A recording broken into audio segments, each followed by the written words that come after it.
The first clue is a flame trembling in the dark. Around it, the night is enormous. Beyond the small circle of light, wind moves through grass. Ice glints on stone, and somewhere in the distance an animal calls with a sound that belongs to a world before roads, before cities, before the first written name. A small group of humans sits close to the fire, not because they are helpless, but because they are doing something far more powerful than simply hiding from the dark. They are reading the world. They are watching sparks lift into the cold air, listening to the direction of the wind, judging the weather by smell and pressure, and the behavior of animals they cannot see. They are remembering where the herd crossed 3 days ago. They are thinking about the river bank where flint can be found. They are deciding who will carry what in the morning, who knows the safest path, who noticed the broken branch near the ridge, who has the patience to teach a child how to shape stone without shattering it. This is the Stone Age, but not the Stone Age imagined in old cartoons where heavy-browed figures grunt through a life of accident and hunger. That picture is easy, and it is wrong. What survives in the record suggests something stranger and more impressive, people living by attention so sharp that a missed footprint could mean starvation by memory, so deep that a landscape became a living map by cooperation so delicate that a group could survive only if knowledge moved from one mind to another, without writing, without paper, without a single permanent archive except the human voice. Their world is often brutal, but brutality alone does not explain survival. Teeth and claws are common in prehistory. Human beings endure because they can imagine tomorrow. Before we go deeper, take a moment to like the video and subscribe if this is the kind of history and mystery you enjoy. Because the story of Stone Age intelligence is not just a story about ancient people. It is a story about the hidden foundation beneath everything later humans built. Look again at that fire. It is not merely warmth. It is technology, calendar, kitchen, defense, classroom, and memory palace. A child watches an elder turn a piece of bone in the coals, not too long, just long enough to soften or shape it. Someone else checks the edge of a stone blade by touch, feeling a line so fine it can open hide. Another person studies the sky because the stars are not decoration, they are orientation. Around them lies no city wall, no written law, no temple tower. Yet the group is held together by rules, obligations, favors, remembered warnings, shared stories told at the right season, and a quiet understanding that no single body is enough. Survival belongs to the group, and the group survives through intelligence distributed across many lives. Scholars still debate exactly how early certain forms of symbolic thought, long-distance planning, and complex language emerged. The evidence remains incomplete because most of what mattered vanished almost as soon as it was made. A song leaves no fossil. A gesture disappears in the air. A lesson spoken beside a fire can shape 1,000 years and still leave nothing for an archaeologist to hold. Even so, the traces that do survive are difficult to dismiss.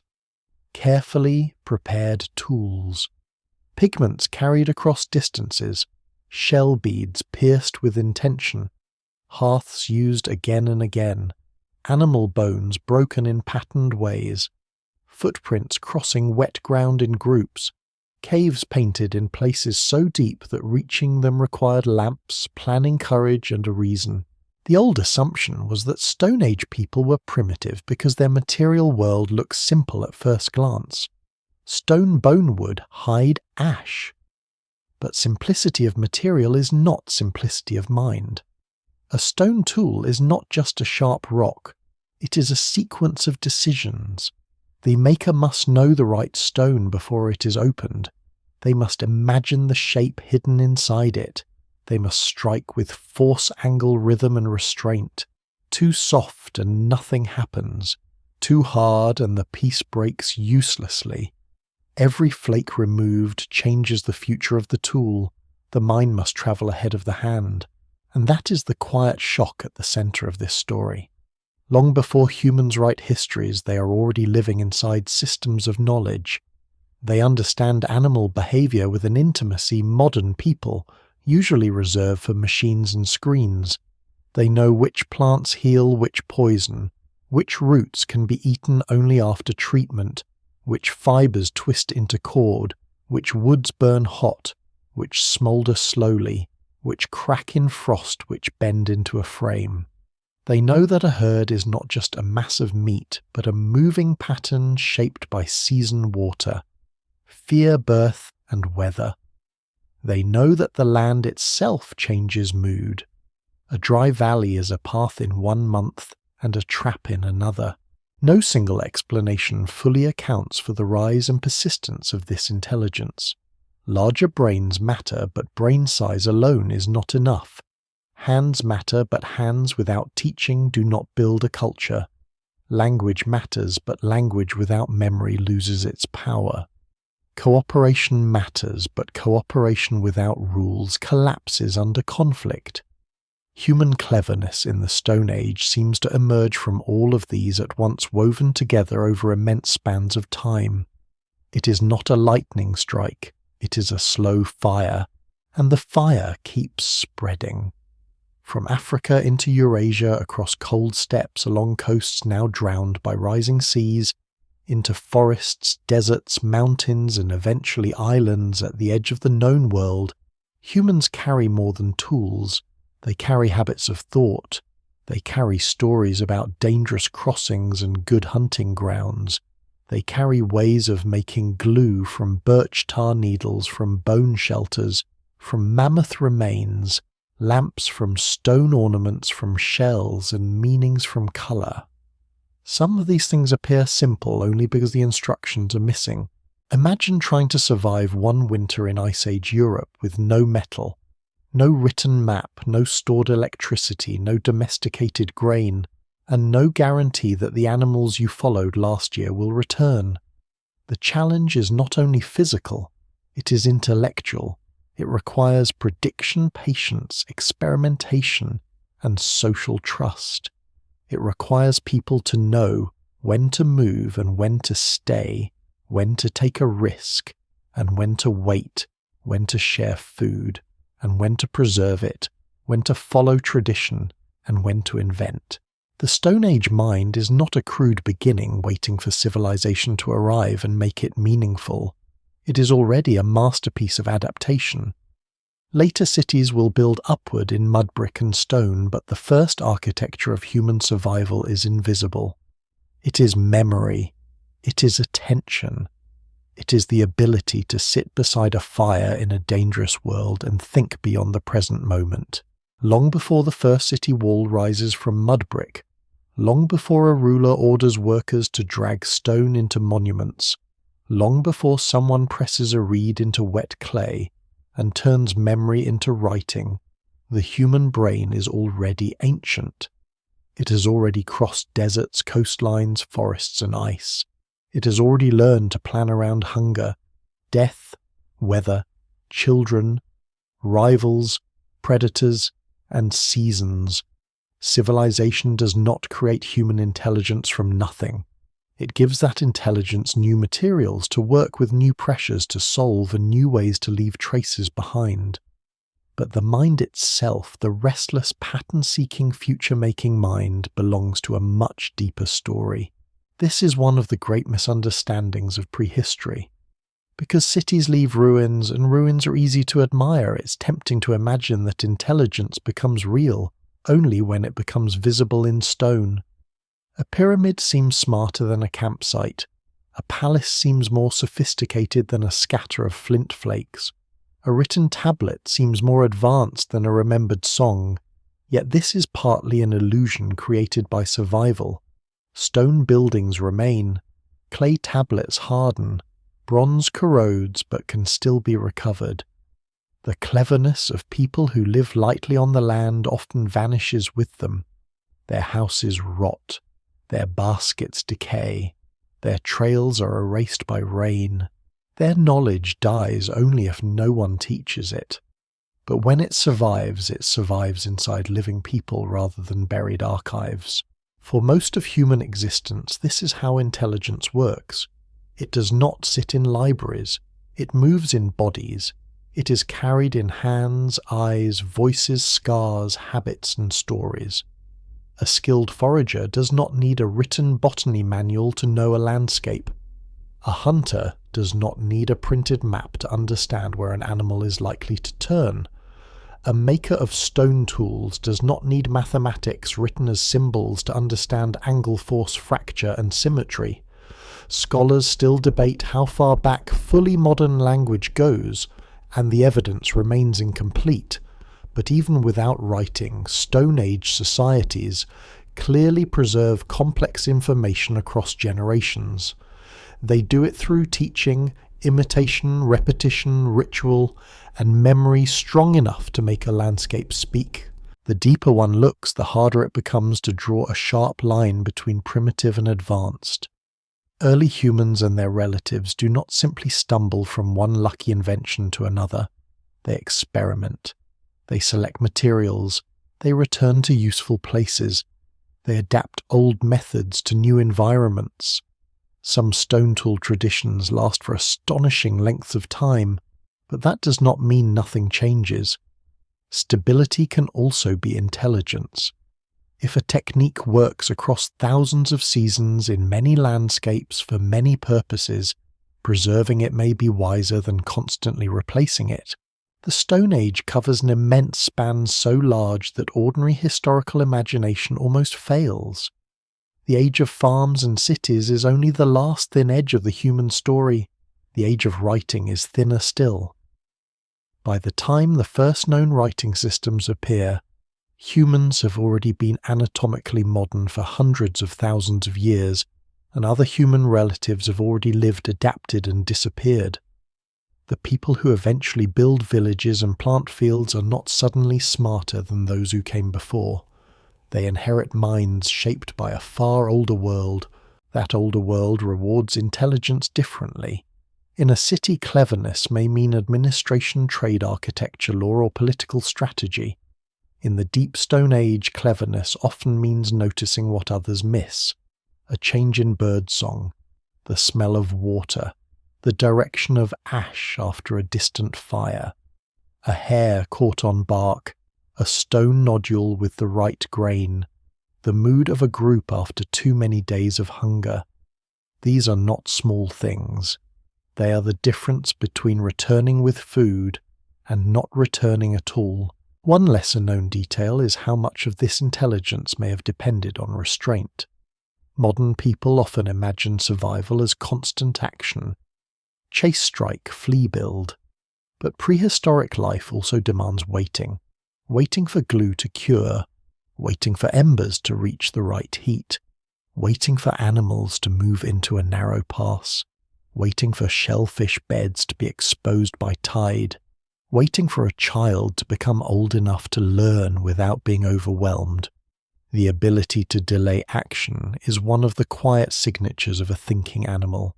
It means the present moment is not the only moment that matters. The archaeological record gives scattered glimpses of this older intelligence.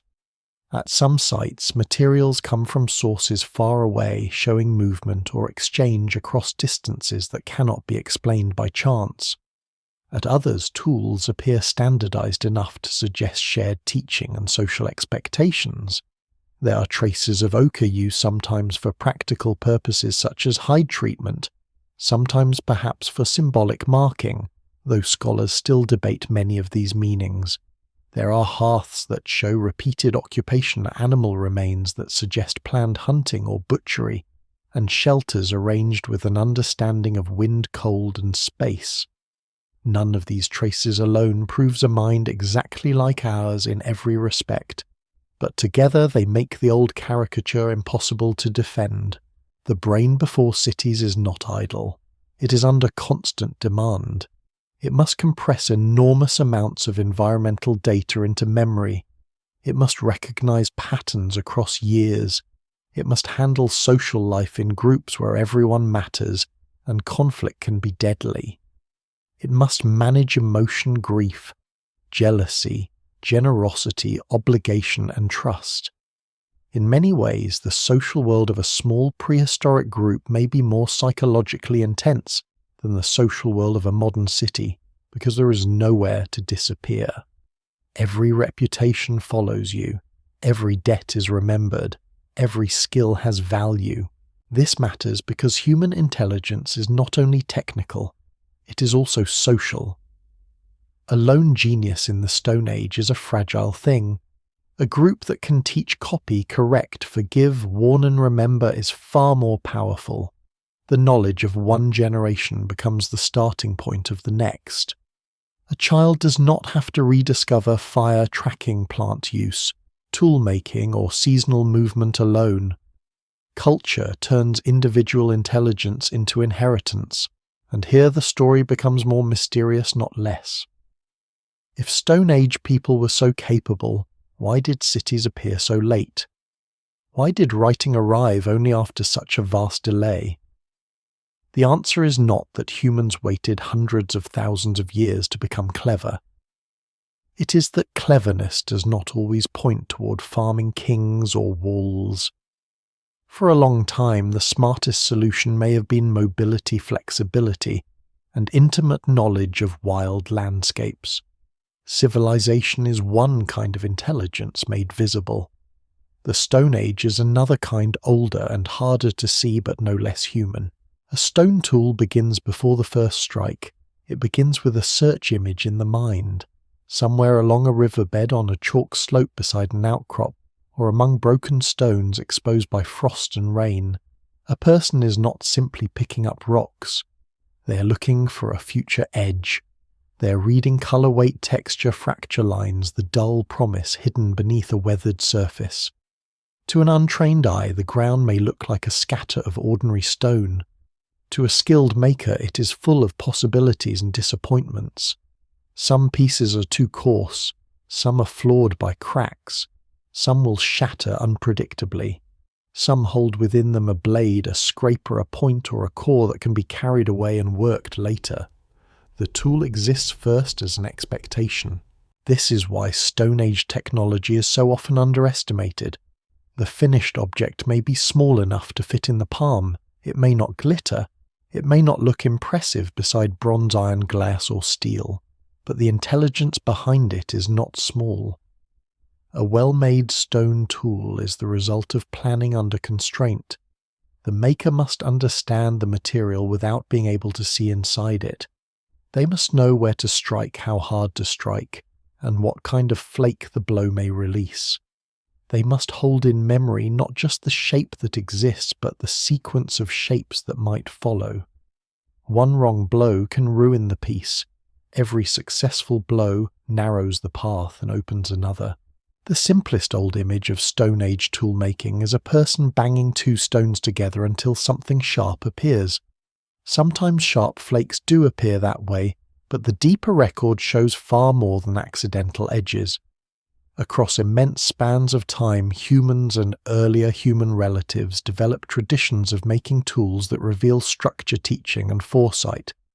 Some techniques require preparing a core so that a later strike removes a flake of a desired shape. Others require thinning a piece from both sides until it becomes symmetrical and balanced. In some cases, the maker carries stone away from its source, not because it is immediately useful, but because it will be useful later. That single act already tells us something important. The mind is travelling ahead of the body. The famous hand axes of the Lower Paleolithic are among the most haunting examples. Many are practical cutting tools, but some are so carefully shaped, so symmetrical, and sometimes so large or finely made that scholars still debate whether they carried meanings beyond use. The evidence remains incomplete, and no single explanation fully accounts for all of them. They may have been tools teaching objects, displays of skill, or simply the result of a tradition in which beauty and usefulness were not separate categories. What matters is that their makers were not trapped in the immediate moment. They imposed form on stone, they repeated standards, they made objects that could be recognized as belonging to a way of doing things. Later technologies grow even more demanding. Prepared core methods, blade production, pressure, flaking, grinding, drilling, hafting, and composite tools all require a kind of layered thinking. A spear with a stone point is not one invention. It is several inventions joined together. Someone must shape the point. Someone must prepare the shaft. Someone must find or make binding material, perhaps sinew fibre, hide strip, or plant cord. Someone must understand adhesives, which may involve resin, gum bitumen, or even carefully produced birch tar. The pieces must fit. The point must hold. The weapon must survive impact. If it fails at the wrong moment, the cost is not embarrassment. It may be death. Birch tar is a particularly striking clue because making it can require controlled heating in low oxygen conditions. There is debate over how complex the earliest methods were, and some researchers argue that simpler production routes may have existed. Still, even the simpler routes imply careful observation. Heat too little, and nothing useful forms. Heat too much, and the material is ruined. The substance itself is dark, sticky, and easy to overlook in the archaeological record, yet it reveals a hidden chemistry in prehistoric life. Stone Age people are not naming molecules, but they are manipulating transformation. They know that materials change under fire pressure, time, drying, soaking, scraping, and mixing. They live in a laboratory without walls. This material intelligence extends far beyond stone. Bone, antler, ivory, shell, wood, hide, plant fibre, feathers, teeth and ochre all become part of the technological world. Many of these materials rarely survive, which means archaeology is biased towards stone. A site rich in stone tools may once have contained baskets, nets, ropes, traps, wooden spears carrying bags, bedding and clothing, most of which have vanished. The Stone Age may look stony partly because stone is what time allows us to keep. What survives in the record suggests a much richer world of perishable technologies, and that missing world may have been just as important as the flakes left behind. Consider cordage. A twisted fibre is easy to ignore, yet without cord, many technologies become difficult or impossible. Cord binds tools, repairs shelters, makes nets, snares, bags, clothing, and carrying systems. It allows people to move things, hang things, tie things, trap things, and combine parts into wholes. But making cord requires selecting fibres, processing them, twisting them in a consistent direction, joining lengths and understanding tension. It is quiet engineering. A net may catch fish more efficiently than a spear, but the net almost never survives. The intelligence disappears and the stone spearhead gets the credit. Needles offer another glimpse. A bone needle with an eye is small, but it changes what clothing can be. It permits fitted garments, layered insulation, repaired seams, and survival in colder environments. To make such a needle, a person must carve smooth pierce and polish bone until it can pass through hide without snapping. That tool implies not only sewing, but planning for cold comfort mobility and long-term use. Clothing is portable architecture. In Ice Age landscapes, it may be as important as any shelter. Even hunting weapons are not merely weapons. They are predictions in physical form. A thrown spear, a thrusting spear, a dart, an atlatl, a bow, a trap, and a drive lane all encode different assumptions about distance, animal behavior, group coordination, and risk. A trap is especially revealing because it works when the maker is not present. It is a decision placed into the future. It means someone understands that an animal may move along a path later, that the structure must hold that bait or placement may matter, and that the group can benefit from action delayed in time. Teaching sits behind all of this. Complex toolmaking is difficult to learn by accident. A child can watch, imitate, fail, be corrected, and try again. Mistakes become lessons. The rhythm of blows, the angle of a wrist, the pressure of a thumb, The sound of a good stone under impact, the smell of heating resin, the feel of dry fibre ready for twisting. These are not easily captured in words even today. They are transmitted through apprenticeship.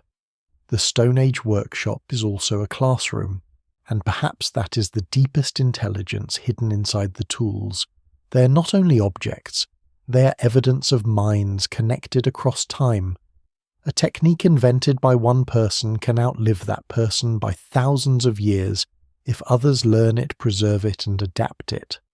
A blade struck from a core is a moment of action, but it also belongs to a tradition. It carries the memory of previous hands. It proves that Stone Age humans are not simply surviving day by day, they are accumulating solutions. The more closely one looks at these tools, the less they seem like crude beginnings. They're compact answers to hard problems. They reveal attention, patience, experiment, failure, correction, and imagination. A sharp edge is only the visible part.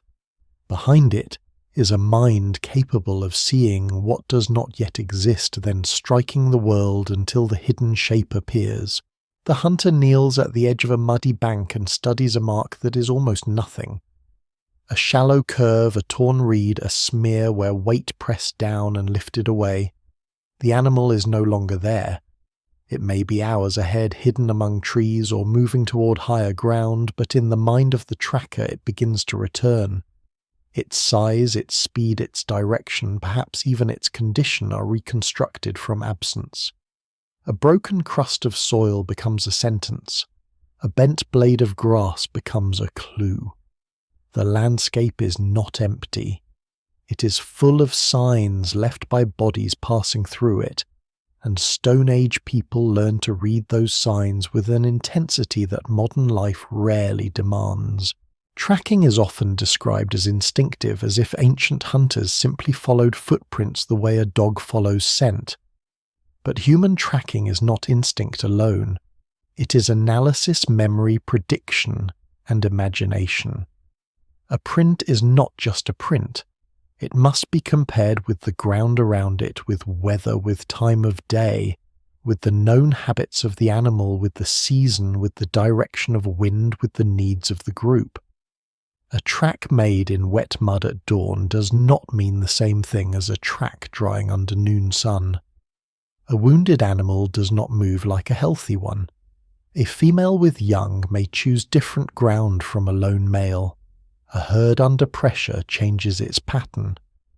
Scholars still debate how much of Paleolithic hunting relied on direct pursuit, ambush, trapping, scavenging, or a flexible mixture of all of them, but the evidence points to minds that understood animals not as objects but as living patterns. To follow those patterns, people need invisible maps. These maps are not drawn on hides or scratched into tablets, at least not in ways that usually survive. They live in memory. A valley is remembered not only by shape but by what it becomes across time. In spring, water gathers there. In summer, insects torment animals near the marsh. In autumn, herds pass along a ridge. In winter, snow closes one route but preserves tracks on another. A cave may be shelter in one season and danger in another. A stream may be safe to cross at dawn and impossible after rain. The map is not a fixed picture, it is a living calendar of places. Modern people often separate geography from time.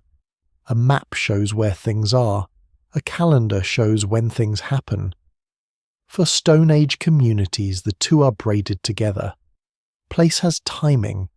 Timing has place. A certain tree matters when it fruits. A certain cliff matters when birds nest there.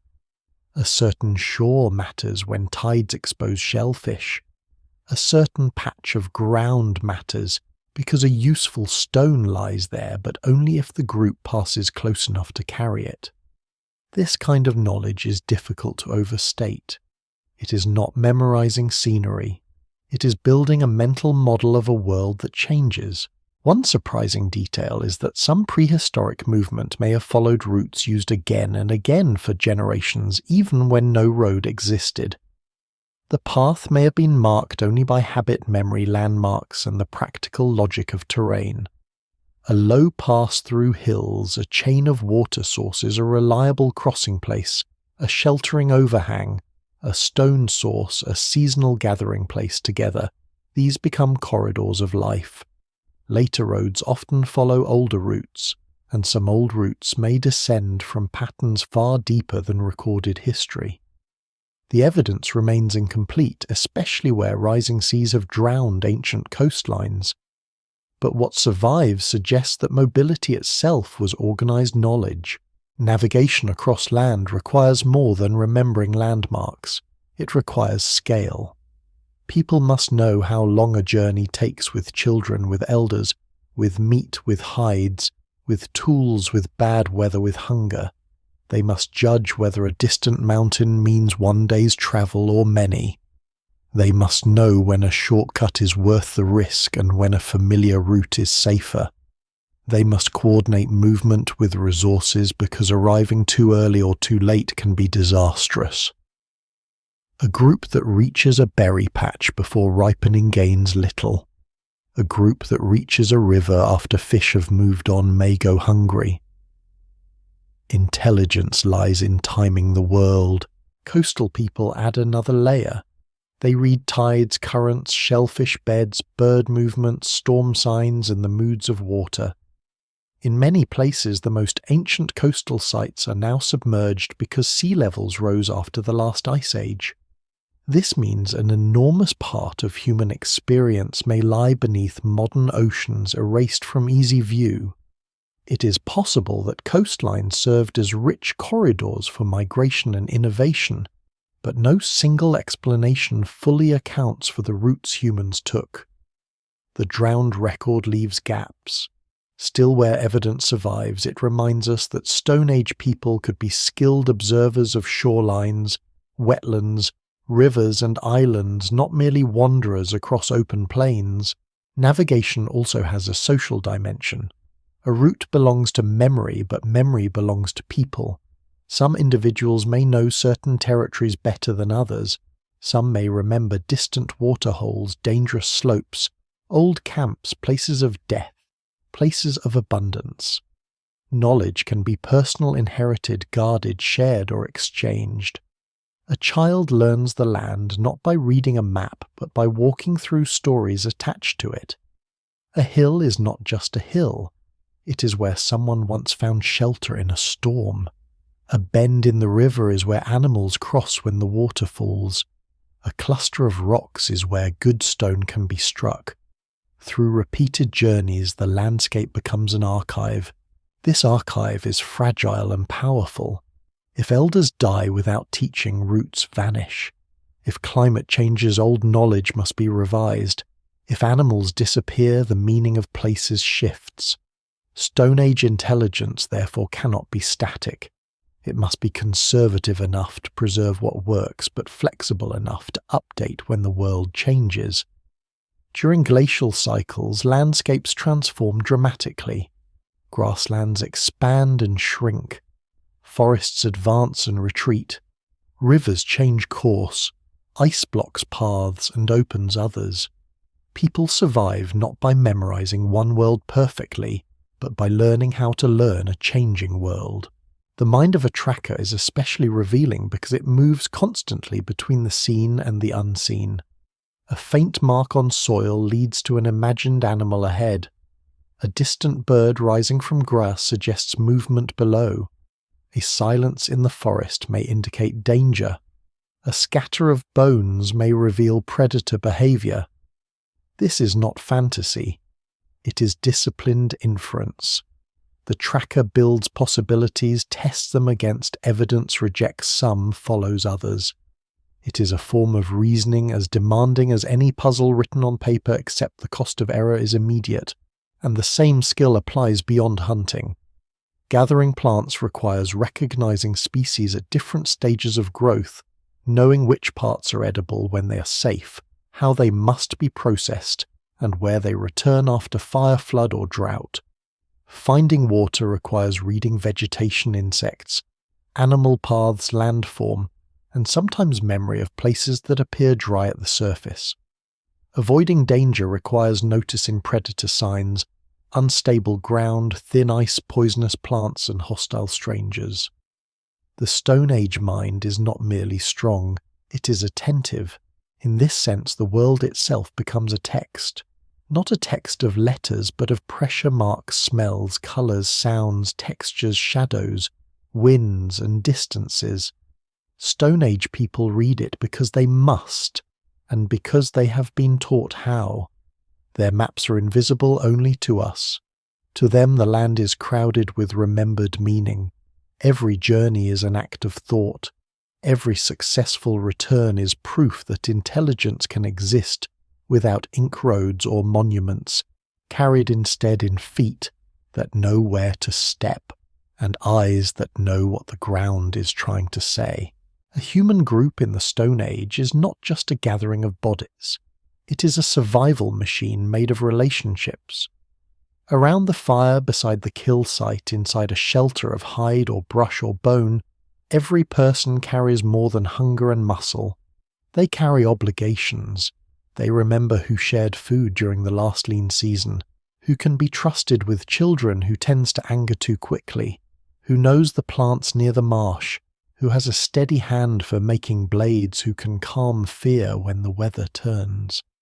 In a small world where everyone depends on everyone else, intelligence is not locked inside one skull. It is spread across the group. This may be one of the most important things modern people misunderstand about prehistoric life. We often imagine survival as a contest between isolated individuals and a hostile landscape. One hunter against the mammoth, one family against winter, one clever inventor against ignorance. But the evidence suggests that humans survive because they are intensely social, and because their social lives become a technology of their own. Cooperation is not sentimental, it is practical. A person alone can be strong-skilled, even brilliant, and still be fragile. A group that shares knowledge, food, labour risk and memory can endure conditions no individual could manage for long. Food sharing is one of the clearest examples. Large game, when obtained, creates more meat than one person or one household can consume at once, especially without modern preservation. Sharing spreads calories through the group, but it also spreads risk through time. Today, one hunter succeeds. Tomorrow, another does. A gatherer may bring roots, nuts, shellfish, fruit, eggs, or honey when hunting fails. Someone who is ill today may contribute knowledge, childcare, tool repair, or memory tomorrow. What looks like generosity may also be a sophisticated insurance system.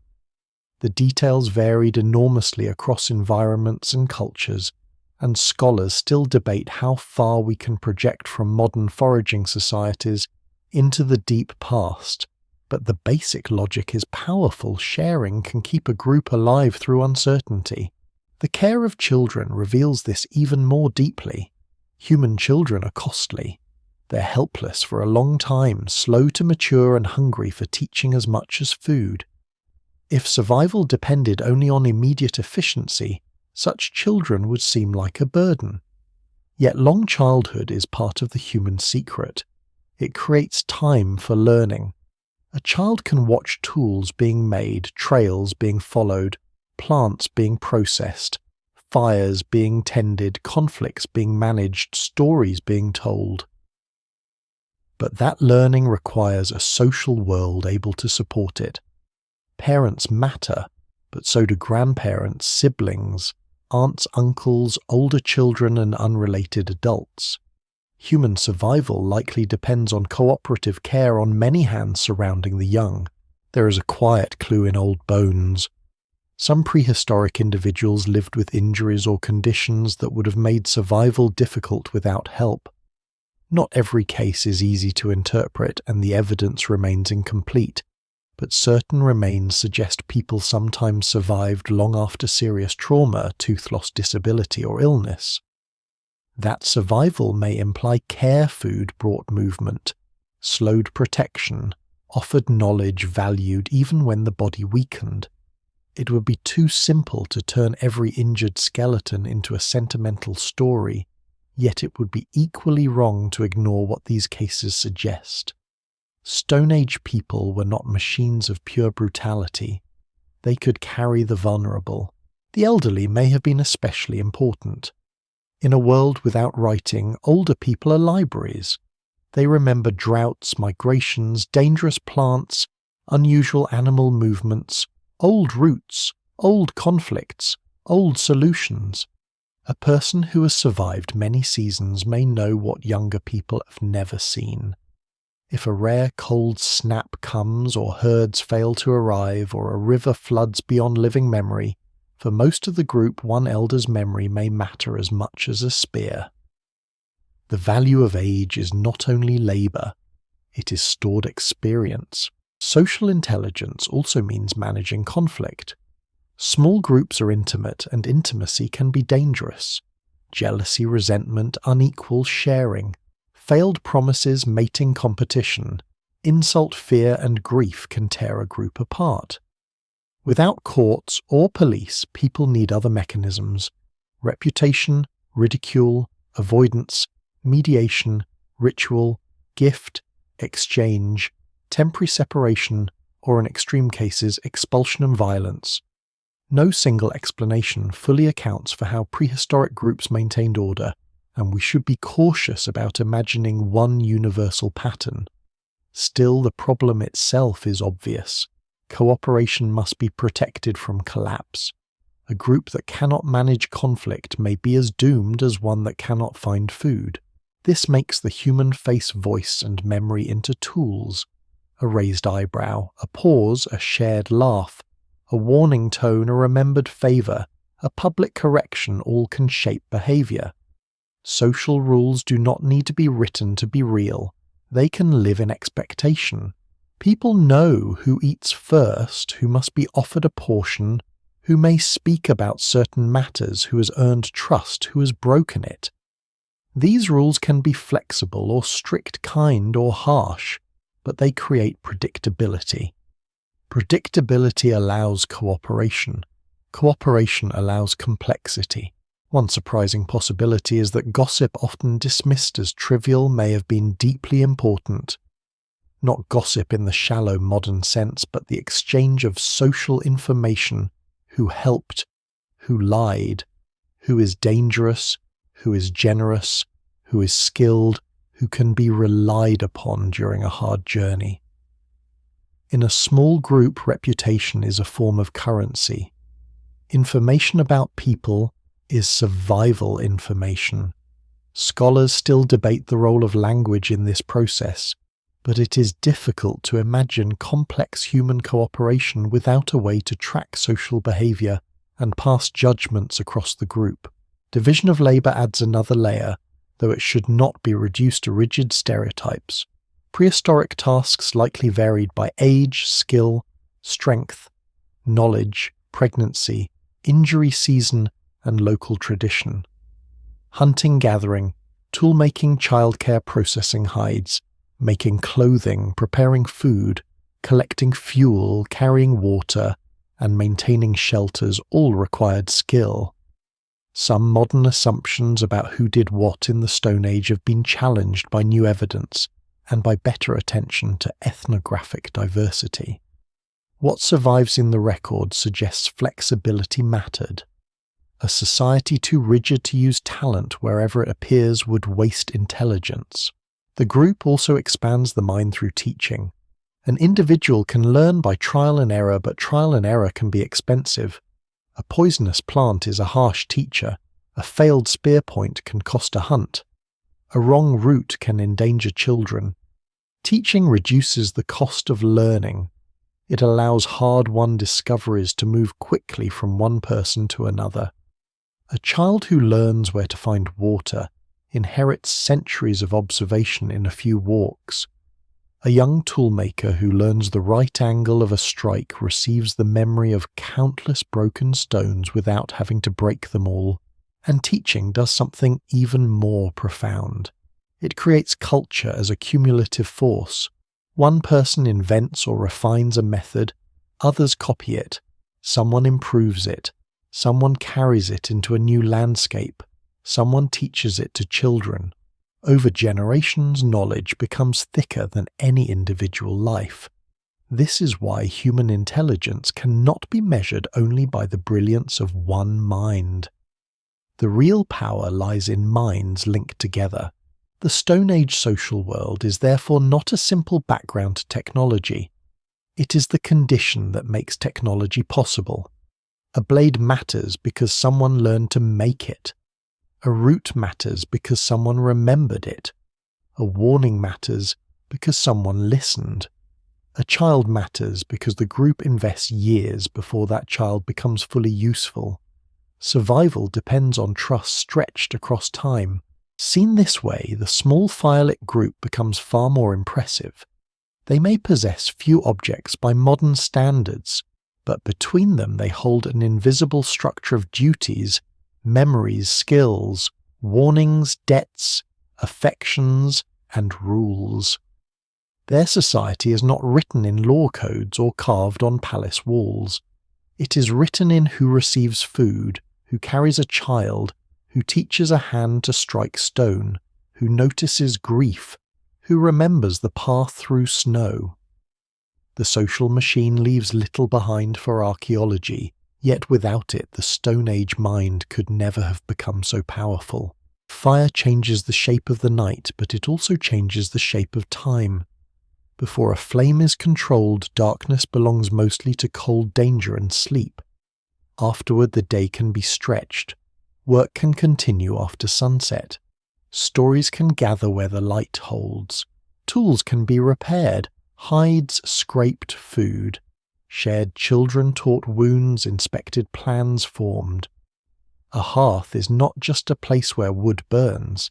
It is a small centre of gravity around which human life begins to organise itself differently. The flame does not make humans intelligent by itself, but it gives intelligence a new stage on which to act. The control of fire is one of the most powerful transformations in human prehistory, and also one of the most difficult to pin down with perfect certainty. Burned bones, ash-reddened earth charcoal, and hearth-like features appear at different sites, but scholars still debate how early fire was regularly controlled, how often it was used, and by which human groups. Fire can also be caused by natural events, so the evidence must be read carefully. What survives in the record suggests that by the time later Stone Age humans are moving through cold and varied landscapes, fire is deeply woven into survival. It warms, protects, transforms food, hardens, wood cracks, stone dries, materials drives animals, and creates a social space where memory can gather. Cooking may be one of its greatest gifts. Raw food can be eaten, and many animals live entirely without cooking, but humans are not simply another animal chewing through the day. Heat changes food. It softens tough fibers, makes some nutrients easier to absorb, reduces certain toxins, kills parasites, and turns hard or fibrous materials into something more manageable. There is debate over exactly when cooking became habitual enough to influence human evolution, but the idea is powerful because cooked food can alter the energy economy of the body. A brain is expensive tissue. It consumes a great deal. Any technology that makes calories easier to obtain and digest changes the terms of survival. Yet cooking is not only biology, it is planning. Food must be gathered or hunted, transported, prepared, combined, placed near heat, watched, turned, removed, cooled, shared, saved. A fire must be started or carried. Fuel must be collected. Damp wood must be managed. Embers must be protected from rain and wind.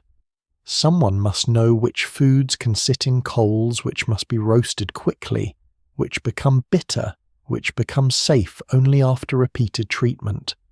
The meal is a chain of decisions. The hearth is a place where chemistry becomes routine. Preservation adds another layer. In a world without refrigerators, abundance is temporary unless intelligence extends it. Meat can be dried, smoked, frozen in cold conditions, rendered cached or processed in ways that vary by environment. Fish can be dried on racks. Plants can be stored, ground, leached, soaked, or roasted. Nuts and seeds can be gathered in season and carried or hidden. Not every Stone Age group preserved food in the same way, and in some environments mobility mattered more than storage. Still, the basic problem is universal nature gives unevenly. Intelligence tries to smooth the unevenness. A successful hunt can create an urgent problem. A large animal is not simply food. It is a race against decay, scavengers' weather, and the limits of human stomachs. People must butcher efficiently, decide what to eat immediately, what to carry, what to leave, what to process, and perhaps how to defend the carcass from other animals. Bones can be cracked for marrow. Fat can be prized because it provides dense energy. Hide can become covering container or shelter. Tendons can become binding. Even waste is a modern judgment. In a Stone Age camp, a carcass is a collection of possibilities. Fire also helps transform non-food materials. Wooden spears can be hardened by careful heating. Stone can be heat-treated in some traditions to improve flaking properties, though doing so requires skill, because overheating can ruin the material. Hides can be smoked. Pigments can change colour with heat. Adhesives can be softened, mixed, and applied. The same flame that cooks dinner may help make weapons, clothing art, and shelter. It is a technology that multiplies other technologies. Fuel itself demands knowledge. A person who has never lived by fire may imagine wood as a simple category, but not all wood burns the same. Some flames quickly and brightly, some smoulders, some throws sparks, some smokes heavily, some is good for coals, some is useful for heating stone, drying meat, keeping insects away, or producing light. In cold or treeless environments, people may burn bone, dung, peat, driftwood, or whatever the landscape provides.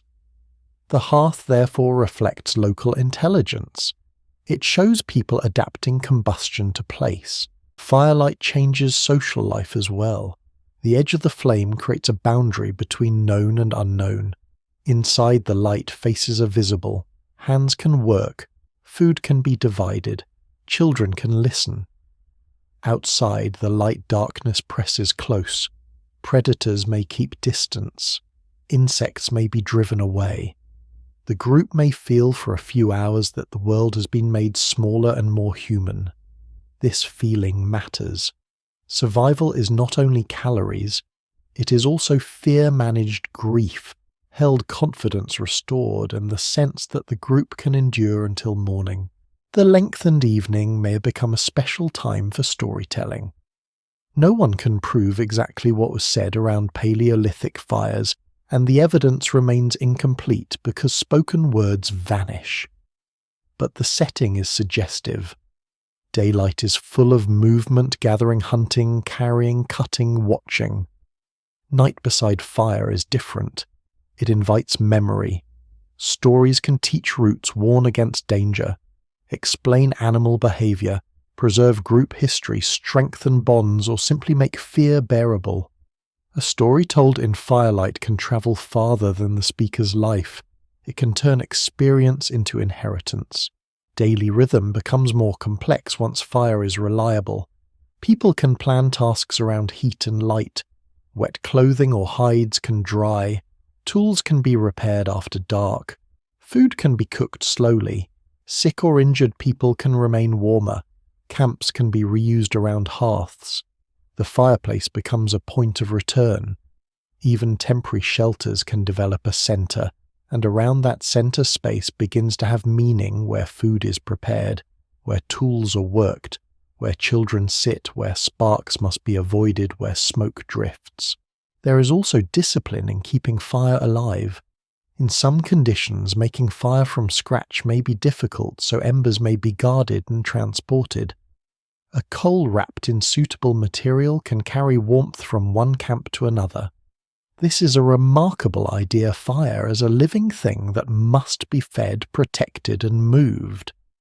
Whether every group did this regularly depended on environment and technique, but the possibility reveals the mental attitude fire encourages.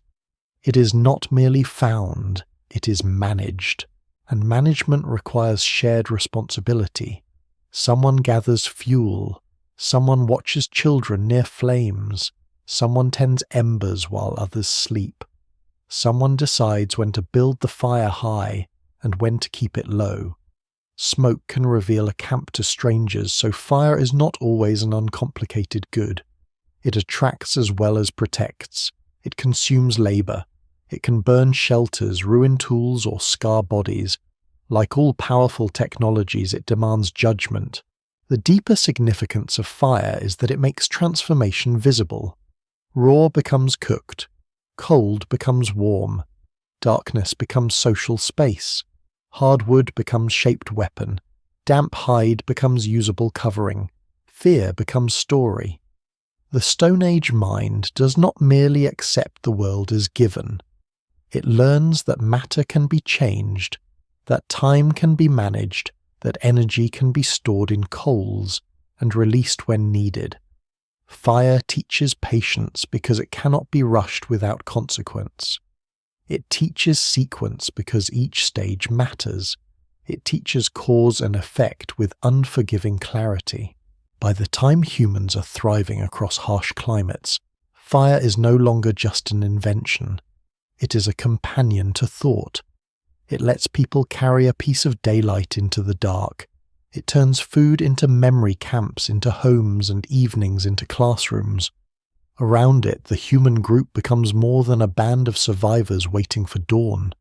It becomes a community with time to remember yesterday and imagine tomorrow. Deep inside a cave where daylight has no strength, and the outside world has narrowed into a memory, a hand lifts pigment toward stone. The path to this place is not casual. It passes through darkness, along uneven floors under low ceilings, beside mineral curtains and ancient cracks where sound behaves strangely. No one comes here by accident carrying lamps, color tools, and enough confidence to move beyond the reach of the sun.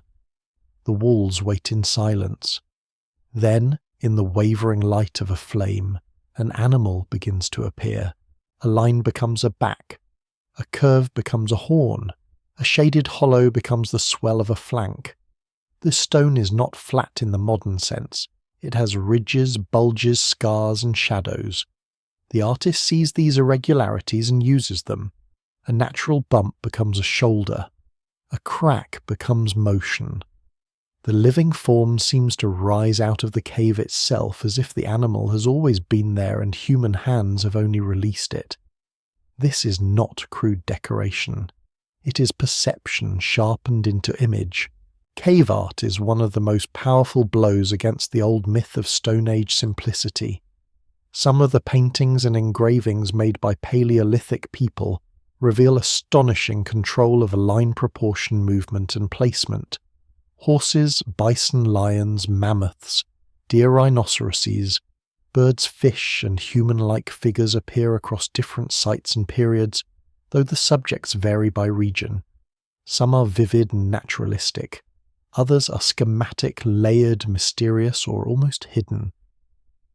In certain caves, images are placed far from entrances where reaching them requires planning and artificial light. The act itself suggests intention beyond idle marking. Scholars still debate what these images meant. Hunting magic was once a popular explanation, and in some cases animals depicted may have had connections to food danger or seasonal life. But no single explanation fully accounts for the variety of cave art.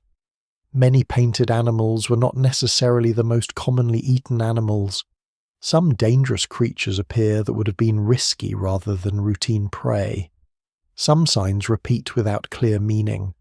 Some hand stencils cluster in ways that feel personal, almost intimate. Some caves may have been visited repeatedly, while others may have served special purposes only occasionally. The evidence remains incomplete because meaning does not fossilize as easily as pigment. Still, the intelligence behind the art is unmistakable. Pigments must be found, selected, processed, and carried. Ochre, manganese, charcoal, and other colouring materials may be ground, mixed, and applied in different ways. Lamps must be made and fueled, often with animal fat. Torches or hearths must be managed underground, where smoke, darkness, and footing create danger. In some places, artists use blowing techniques to create hand stencils, placing a hand against the wall and spraying pigment around it, leaving a negative image. The result is simple in outline but profound in effect, a presence made from absence, a person marked by the space where their hand blocked colour.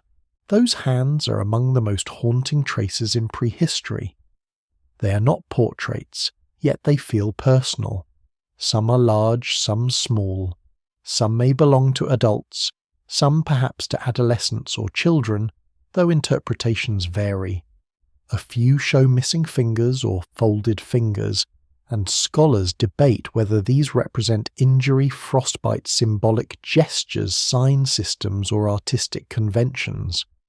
What survives in the record suggests that the makers wanted to place themselves into the cave not as names but as contact. The hand says in the quietest possible way someone was here. Art does not stop at cave walls. Small carvings, engraved bones, decorated tools, beads, pendants, and figurines reveal a portable world of meaning. Some objects may have been ornaments. Some may have marked identity, group, belonging, status, memory, or exchange. Shell beads appear in places far from the sea, and pigments are sometimes found on bodies, tools, or burial contexts. A pierced shell is not merely a shell. It has been selected, modified, worn, seen by others, and perhaps understood within a social code. Ornament turns the body into a message. This is a lesser-known but crucial point. Symbolic life is not only grand art in famous caves, it is also the small repeated choices of decoration, colour, and form. A bead requires a hole. A hole requires tools and patience. Wearing it requires a reason. The reason may be beauty, identity, memory, alliance, age, skill, grief, desire, or something, for which modern language has no safe reconstruction. Archaeologists can describe the object, its material, its age, its context. They can compare patterns. But the lived meaning remains partly out of reach. The creation of images also implies shared attention. An image matters only if someone can see it, remember it, or participate in its making. Even if some art was made in solitude, its style and placement belong to a broader world of recognition. Marks become meaningful when minds connect through them. A bison painted on a cave wall is not a meal, not a weapon, not clothing, not shelter. It is something stranger, a made presence. It shows that humans can hold an animal in memory, abstract it from the world, reshape it through line and colour, and place it where the animal itself may never go. This ability is central to intelligence. To draw is to separate appearance from immediate reality. It is to say that a thing can be absent and still present in thought. It can be remembered, imagined, taught, feared, honoured, or transformed. The same mental power that lets a person draw a horse also lets them plan a hunt before the herd arrives, remember a route before walking it, or teach a child about a danger not currently visible. Symbolic thought is not a luxury added after survival. It may be part of survival itself. The deep caves intensify the mystery because they remove art from ordinary convenience. If people wanted only to decorate living spaces, many easier walls existed near daylight. Instead, some images appear in chambers where sound echoes, shadows move unpredictably, and the body feels the weight of stone overhead. Perhaps these places were ritual spaces. Perhaps they were teaching places, initiation places, memory places, or locations where stories became visible. Some interpretations have proposed trance shamanism or altered states, and while such ideas may be possible in some contexts, they remain debated and should not be treated as universal fact.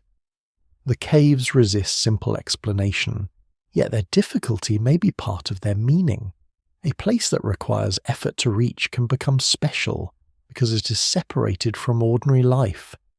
The journey inward changes the mind before the image is even seen. Light flickers, breath sounds louder, the walls seem to move. A painted animal appears, disappears, and appears again with the flame. In such a place, the boundary between stone memory and living presence may have felt thinner than it does under modern electric light. Art also reveals time. Some walls show images layered across generations, one mark placed over another, as if the cave remained meaningful long after the first artist died. This layering can look chaotic, but it may represent repeated returns, renewed acts, or changing traditions. The wall becomes an accumulation of visits. It is not just a picture surface. It is a record of attention touched again and again by people whose names are gone. And still caution is necessary. We should not pretend to know exactly what every animal, sign, hand, or figurine meant. The Stone Age does not hand us a dictionary. There are no captions. No artist explains the purpose. No elder leaves a written account of ceremonies in the dark. But uncertainty should not be mistaken for emptiness. The lack of a final explanation does not make the art meaningless. It makes it human in a way that is both near and distant. The painted caves and carved objects show that Stone Age humans were not merely solving immediate problems of hunger and cold. They were shaping worlds of meaning. They noticed beauty. They used materials for more than utility. They entered darkness to make images no animal needed and no simple survival calculation can fully explain. Around the fire, they think beyond tomorrow. In the cave, they think beyond the visible world. Their intelligence is not only practical, it is imaginative, symbolic, and deep enough to leave a handprint in darkness that still reaches us tens of thousands of years later. Long before writing fixes words onto clay bone bark or skin, human knowledge has to survive in a more fragile form. It has to move through breath. It has to pass from mouth to ear, from gesture to imitation, from song to memory, from one generation to the next, without the safety net of a page. A modern person may look at a world without writing, and imagine silence as if people who left no text had little to say. But the absence of writing is not the absence of language. It is the presence of a different kind of archive one carried in living minds. The Stone Age is filled with information that cannot be guessed anew every morning. No child can be left to discover alone which plants poison, which heal, which roots must be soaked, which berries ripen after frost, which animal tracks mean danger, which stone breaks cleanly, which clouds warn of a storm, which path crosses water safely, which families are allies, which places are avoided, which seasons bring hunger, and which stories explain why rules must be obeyed. This knowledge must be taught, and teaching requires communication more powerful than grunts and pointing. Scholars still debate exactly when fully modern language emerged, and the evidence remains incomplete because speech leaves no fossil. Yet the behaviour preserved in archaeology strongly suggests that Stone Age people had ways to transmit complex ideas, sequences, warnings, and meanings. Language in such a world is not decoration, it is survival equipment. It lets someone describe a place that is not visible, an animal that has not yet arrived, a danger that happened years ago, a method that requires steps in order. It allows the dead to instruct the living as long as the living remember what they were told. A group with language can compress experience. One person suffers a mistake, many learn from it. One person finds a good crossing. The route becomes known. One generation survives a hard winter, the next inherits caution, but language is probably not alone. Gesture, demonstration, rhythm, and shared attention matter deeply. A skilled toolmaker can guide a learner's hand. A gatherer can show the exact leaf shape of an edible plant. A hunter can imitate the movement of an animal, the angle of approach, the silence required near a herd. Much knowledge lives in the body before it lives in explanation. Even today, some skills are difficult to learn from words alone. A person can read about striking stone and still fail until they hear the sound of a good blow and feel the correct angle. Stone Age teaching likely blended speech with demonstration, repetition, correction, and patience. Oral memory has its own technologies. Rhythm helps, repetition helps, story helps. A plain instruction can be forgotten, but a vivid story attaches knowledge to emotion. A dangerous waterhole becomes remembered because someone tells of the child lost there, the animal taken there, the spirit believed to guard it, or the ancestor who survived by avoiding it. Whether such stories were literal, symbolic, sacred, practical, or all of these at once, they could make information durable. The modern division between myth and manual may not fit deep prehistory very well. A story can explain the world and also tell you where not to walk. This is one of the lesser-known strengths of oral culture's memory, is not necessarily weak simply because it is unwritten. In societies that depend on oral transmission, people can develop remarkable systems for preserving roots, genealogies, seasonal patterns, laws, songs, and technical knowledge. We should be cautious about projecting any one modern oral tradition directly into the Paleolithic, because cultures differ and time is vast. Still, the principle matters. When memory is necessary, it can be trained. A mind without writing is not an empty mind. It may be a mind disciplined for recall in ways many literate people have lost. Songs may have been especially powerful, though the record is faint. Music leaves few traces unless instruments survive, and even then the sound itself is gone. Yet ancient flutes made from bone and ivory show that Paleolithic people were capable of producing music tens of thousands of years ago. A flute is not a tool for cutting meat or scraping hide. It is a device for patterned sound. Its existence suggests leisure skill listening, and perhaps ceremony teaching courtship, comfort, or group identity. No single explanation fully accounts for why music matters so deeply to humans, but its antiquity hints that rhythm and melody may have helped bind groups and preserve memory long before written verse. The voice can do what objects cannot. It can shift tone, carry urgency, soothe fear, mark authority, invite laughter, or make grief bearable. Around a fire, the same story can be told differently depending on who listens, shortened for children, deepened for adults, sharpened for a dangerous season. Language is flexible, and that flexibility allows knowledge to remain alive rather than frozen. If the world changes, the story can change with it. There is risk in this flexibility. Oral knowledge can distort, details can be lost, a route remembered incorrectly can become dangerous, a taboo detached from its original purpose can persist without explanation, a story can grow beyond evidence.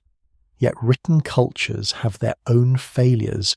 Texts can be misunderstood, copied badly, hoarded, destroyed, or treated as true long after conditions change. The Stone Age solution is not inferior simply because it is different. It is adaptive to a mobile world where carrying a library is impossible, but carrying trained memory is essential. Language also transforms social life. It allows negotiation, apology, warning, planning, joking, teasing, teaching, and the delicate repair of tension. A group that can talk about absent people can manage reputation. A group that can describe future plans can coordinate movement. A group that can tell stories about origins and obligations can create a shared identity stronger than immediate kinship. The social survival machine becomes more powerful when words move through it. Perhaps language also helps humans imagine the unseen. A track implies an animal. A story can make the animal present in the minds of those who never saw it. A burial may imply relationships continuing beyond death, though interpretations remain debated. A painted sign may carry meaning shared by those who understand it. Words allow people to name categories, connect events, and build explanations. They turn scattered experience into a world with structure. Still, it is important not to imagine Stone Age speech as one single language or one simple stage. Across deep time and wide geography, there must have been countless languages and communication systems, most gone without trace. Some may have died with small groups. Some may have split, merged, shifted, and vanished as people moved. The linguistic prehistory of humanity is mostly unrecoverable beyond certain limits. What survives in the record is indirect the complexity of behavior that language likely supported. The tragedy of prehistory is that the greatest archive has disappeared. Not the tools, not the bones, not the cave walls, but the voices. The jokes told while scraping hides. The warnings shouted across a river. The songs used to quiet children. The names of stars, animals, valleys, and dead relatives. The careful instructions for making glue-setting traps, reading snow-healing wounds, finding water. The arguments, blessings, insults, lullabies, and old stories that made a group feel like itself. Almost all of it is gone, yet its effects remain. A tool tradition lasting across generations implies teaching. A migration across unfamiliar lands implies shared planning and remembered routes. A cave entered with lamps and pigments implies communication about places, images, and meanings. A child surviving into skill implies years of instruction. The voices have vanished, but their consequences are still embedded in stone, bone, pigment, and movement. Writing will come much later, and when it does, it will change history profoundly. It will allow laws, accounts, names, myths, taxes, treaties, and royal claims to persist beyond memory. But writing is not the beginning of thought. It is one invention within a much older ocean of language. For ages beyond counting, humans live by words that disappear as soon as they are spoken, yet somehow leave the world changed. The Stone Age archive is breath, and breath is fragile. But for hundreds of thousands of years, it is enough to carry fire tools, maps, songs, grief, identity, and survival from one dawn to the next. A Stone Age home does not always look like a home to modern eyes. It may leave no doorway, no standing wall, no neat foundation, no room plan that can be walked through after 10,000 years. It may have been a windbreak of branches, a hide-covered frame, a ring of stones holding down skins, a shelter tucked beneath an overhang, a hut built from mammoth bones, a sleeping place near a hearth, or a camp used for only a few days before the group moved on. Much of it rots, burns, collapses, blows away, or sinks beneath soil. Yet the absence of ruins does not mean the absence of architecture. It means the architecture was made for a life in motion. To understand Stone Age intelligence, one must understand that humans are not simply adapting to the Earth as a fixed stage. They are living on a planet that changes beneath them. Ice sheets grow and retreat. Sea levels fall and rise. Rivers carve new paths. Forests spread, shrink, and return. Deserts breathe outward and inward across thousands of years. Grasslands, open wetlands vanish. Coastlines drown. The people of the Stone Age do not experience all these changes as one grand geological story. They experience them as altered hunting grounds, failed water sources, new shorelines, strange weather, different animals, and routes their grandparents knew that no longer work. Homes then are answers to moving problems. In a cold steppe, shelter must resist wind. In a forest, it must manage damp and insects. Near a coast, it may need to face storms and tides. In a desert margin, shade and water access matter more than walls. In a cave, the problem may be smoke, darkness, and crowding. In open country, a camp must be placed with a hunter's logic, close enough to resources, far enough from danger, oriented to wind drainage, visibility, and escape. A bad campsite can turn rain into misery, smoke into suffocation, or a night's rest into an ambush. The evidence remains incomplete because most shelters were made of perishable materials. Wood, bark, reeds, grass, leather, sinew, and fibre rarely survive except in unusual conditions. But traces do appear: post holes, stone, rings, hearths, compacted floors, tool scatters, bones arranged in patterns, concentrations of debris, and rare preserved structures.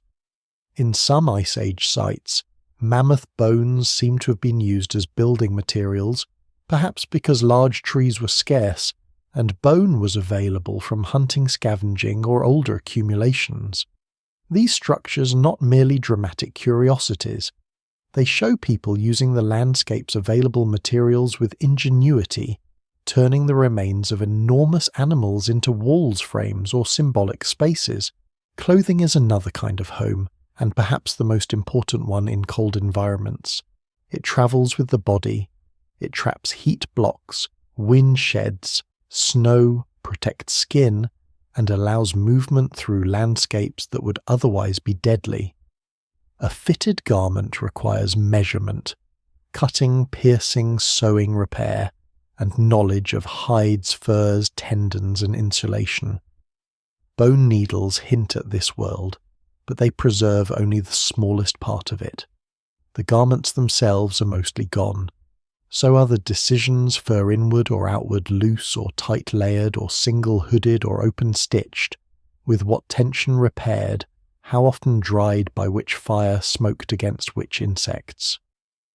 What survives in the record suggests that Stone Age people were solving thermal engineering problems with organic materials and accumulated experience. The same applies to containers: a basket, a bag, a pouch, a skin water carrier, a wooden bowl, or a woven net can transform mobility. Without containers, gathering is limited by hands and immediate consumption. With containers, food can be carried, stored, sorted, shared, and processed elsewhere. Water can move away from its source. Pigments, shells, stones, tools, medicines, and fire-making materials can travel. Yet containers are among the least visible technologies in deep time. Their disappearance makes Stone Age life look poorer than it was. A people with baskets and bags possess a logistical system, even if archaeology preserves only the stones they carried inside. Boats and watercraft deepen the story. Some human movements into islands and across water barriers imply planning, navigation, and perhaps simple vessels long before written history. The exact forms are often unknown because wood and fibre vanish so easily, but the consequences are visible in human presence where swimming alone is implausible or impossible. Reaching islands requires more than courage. It requires some understanding of buoyancy currents, weather group transport, and return or settlement. Scholars still debate the routes and timings of many early crossings, but the broader implication is clear. Stone Age people were not trapped on land. In some places they looked at water and saw a path. Landscape adaptation can also be seen in the use of caves and rock shelters, though these were not universal homes. Caves preserve evidence well, so they may seem more central than they were. Many people likely lived in open-air sites now erased or buried. Still, caves offered advantages: shelter from weather, stable temperature, defensible entrances, and long-term visibility in the archaeological record. They could be living spaces, working spaces, burial places, art spaces, or seasonal refuges. A cave is not one thing. Its meaning depends on its location, depth, light, dryness, acoustics, and history of use. Beyond shelters, humans alter landscapes in subtle ways. They may use fire to manage vegetation, encourage certain plant growth, drive animals, improve visibility, or reduce pests, though the scale and timing of such practices varied widely and remain debated in many regions. They may return to the same stone sources for generations, creating places of repeated extraction. They may leave middens of shells or bones that slowly reshape local ground. They may create paths by walking the same routes again and again. Before agriculture, humans are already ecological actors. They do not merely pass through nature like shadows. One of the most surprising details of Stone Age adaptation is how often people seem to thrive in places once assumed too harsh for early humans. High latitudes, arid zones, dense forests, mountain regions, and ice age margins all require specialized knowledge. There is no single Stone Age lifestyle.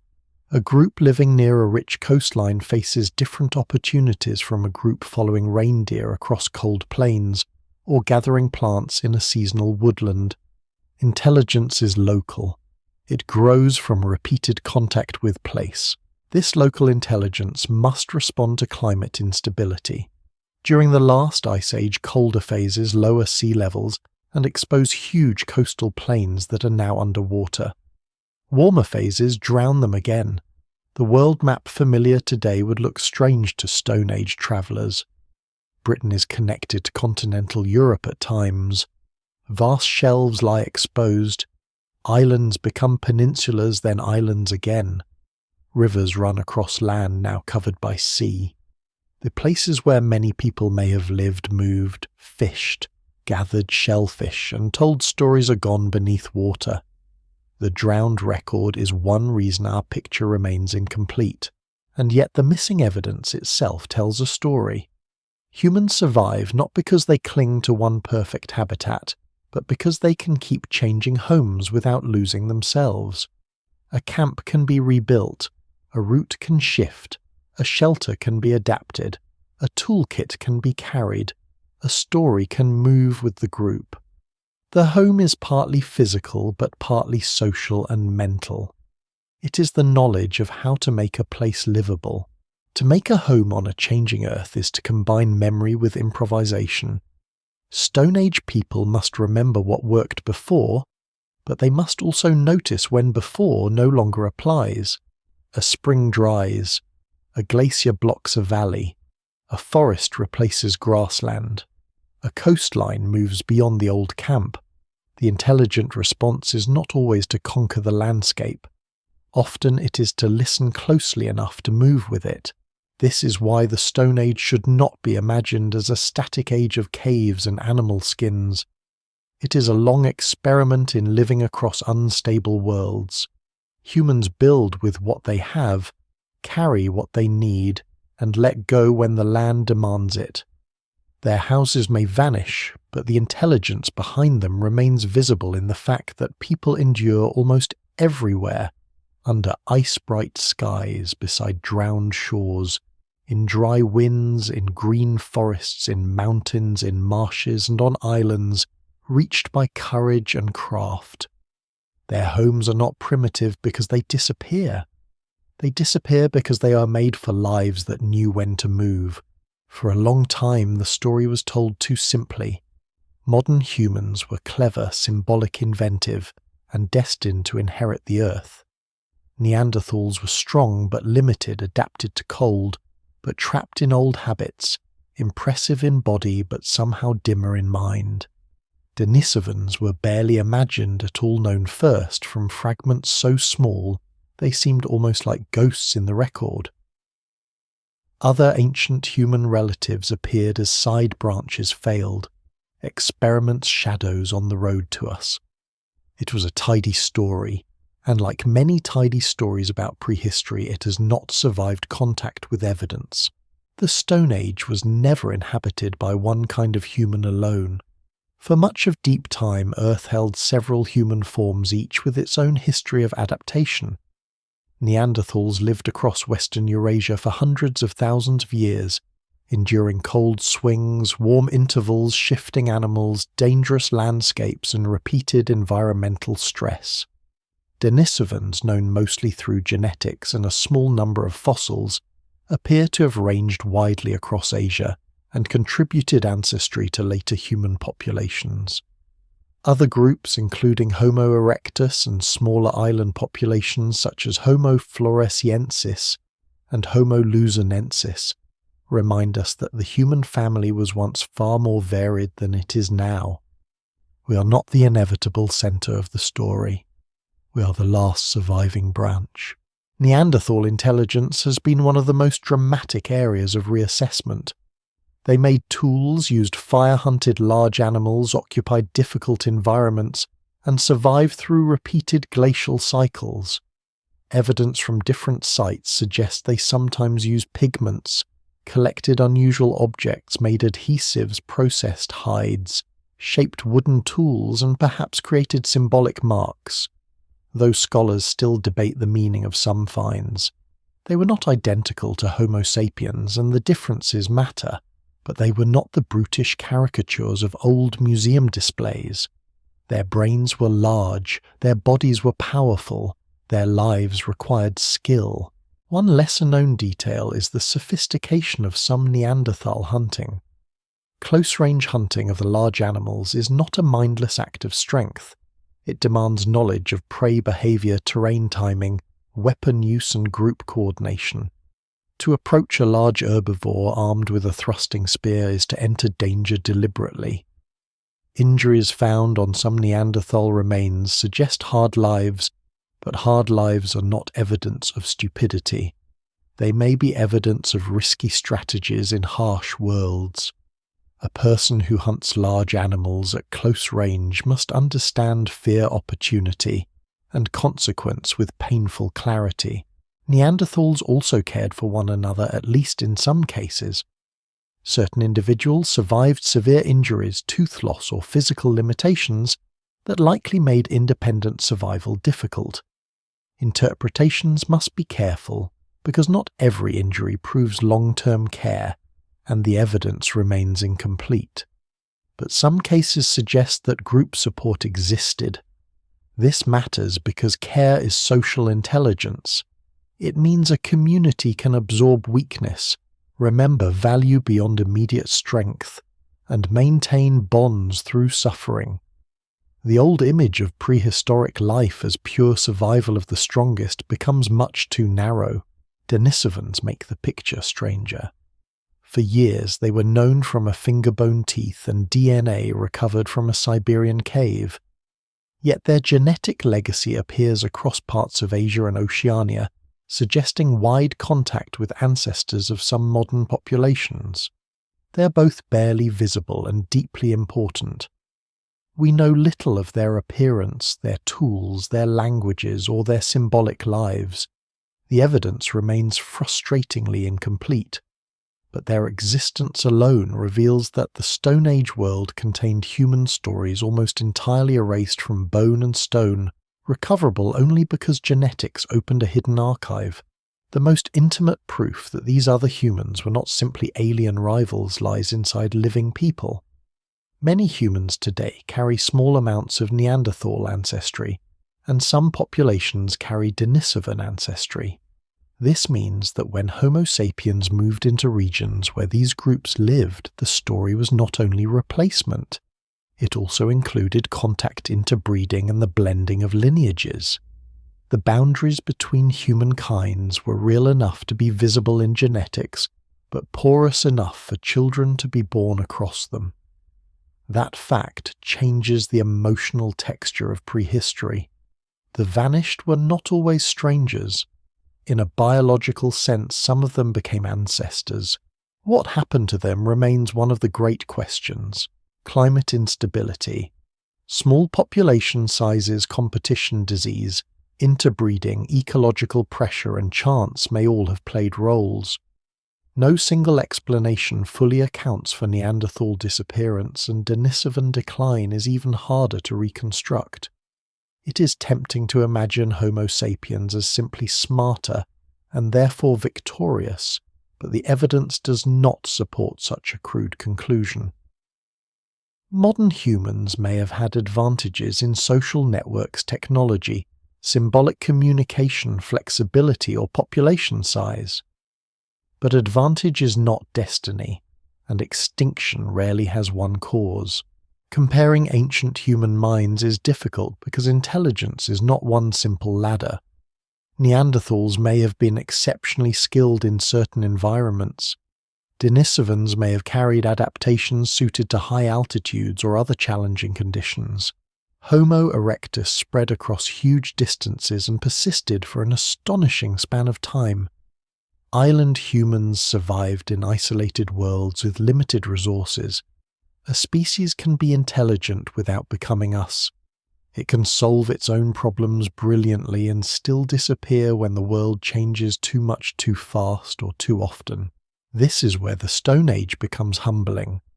Modern humans are not impressive because everyone else was foolish. We are impressive partly because we come from a world crowded with other capable humans. Our survival may have depended not only on invention, but on borrowing, mixing, watching competing, and learning in a landscape of relatives. Some genetic inheritances from archaic humans may have affected immunity, altitude adaptation, or other traits, though the details are complex and still debated. Even extinction did not entirely erase them.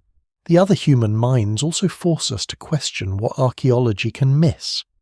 If Denisovans had not left recoverable DNA in a few fortunate places, we might barely know they existed. If Neanderthal symbolic behavior leaves ambiguous traces, how much more has vanished because pigments faded? Wood, decayed skins rotted, and voices disappeared. The difference between appearing intelligent and being intelligent may depend partly on what survives. Time is not an impartial judge. It preserves some evidence and destroys the rest. There is a quiet sadness in this. Imagine a Neanderthal child learning the shape of a valley, a Denisovan group crossing a high landscape, a small island human watching smoke rise from a distant slope. Their thoughts are gone. Their languages, if they had them in forms we would recognize, are gone. Their names for animals, their fears, their jokes, their memories of storms, their ways of teaching children are gone. We hold fragments, a tooth, a tool, a cut-marked bone, a trace of DNA. From these fragments we try to rebuild worlds, but the fragments are enough to overturn arrogance. The Stone Age was not a crude stage occupied by creatures waiting to become modern. It was an intricate human world, and for much of it, humanity was plural. Different kinds of humans made homes, tools, fires, roots, and perhaps meanings under the same ancient skies. Some met, some avoided one another, some had children together, some vanished without leaving more than a whisper in our blood. To say Stone Age humans were smarter than we think is not only to praise Homo sapiens, it is to recognize that intelligence was scattered across the human family in forms we are still learning to see. The last surviving humans inherited the planet, but not alone and not untouched. Behind every modern mind stands a deeper crowd of other minds close enough to be kin, distant enough to remain mysterious, and silent enough that the record can only hint at what was lost when they disappeared. A shell bead found far from the sea is a small object with a large shadow. It may be no bigger than a fingernail, light enough to vanish in a handful of soil, ordinary enough that an untrained eye might pass over it. But if it comes from a coast many days away, or from a source the wearer never visited, it becomes evidence of something wider than one camp, one valley, one band of travellers. It means movement, it means contact, it means that long before coins, caravans, market stalls, tax records, or merchants with written accounts, people are carrying valued things across distance. Trade before markets does not always look like trade in the modern sense. There may be no price, no profit, no formal bargain, no permanent marketplace. Exchange can happen through gift-giving marriage ties, seasonal gatherings, ritual obligations, alliance, hospitality, or the slow passing of object from hand to hand across many groups. A piece of good stone may travel because someone carries it directly from its source. A shell may move inland through several exchanges. A pigment may be shared because it has beauty power, practical use, or social meaning.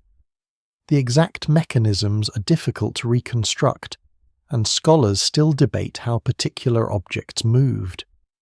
But the distances themselves are hard to ignore. Stone is often the clearest witness. Certain raw materials have distinctive sources, and when archaeologists find them far away, they can begin to map old networks. High-quality flint, obsidian, chert, or other workable stone may travel beyond the places where it naturally occurs. Obsidian is especially revealing because its chemical signature can sometimes be traced to a specific volcanic source. A blade or flake made from such material is not just a tool, it is a traveller. It carries geography inside it. The desire for good material is practical, but practicality alone may not explain everything. Some objects seem to have mattered because they were rare, beautiful, distant, or socially charged. Shells from the coast animal teeth, amber ochre feathers, unusual stones and decorated objects may have carried meanings tied to identity or relationship. A person wearing an ornament made from a distant material may be displaying connection, memory, status, group belonging, or participation in a world larger than the immediate camp. What survives in the record suggests that Stone Age people were not isolated dots scattered across wilderness. They were often linked by roots of matter and meaning. These networks may have been essential for survival. A small group alone is vulnerable to drought disease, conflict, failed hunts, and loss of knowledge. Connections beyond the group can provide partners, news refuge marriage opportunities, new techniques, and access to materials unavailable locally. Social networks are a kind of insurance.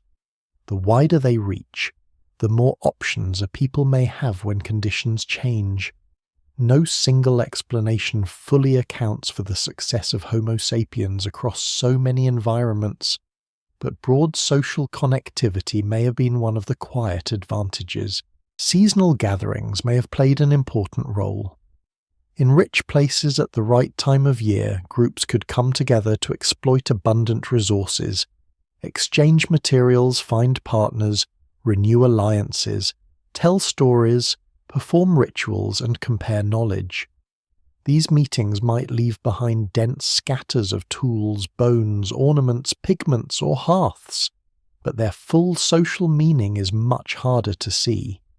A gathering is not only an event of eating or making, it is an event of recognition. People see who has changed, who has grown, who has died, who has skill, who has something rare, who carries news from beyond the horizon. The movement of styles may be just as important as the movement of objects. Similar ways of making tools, decorating items, shaping points, or using ornaments can spread across regions.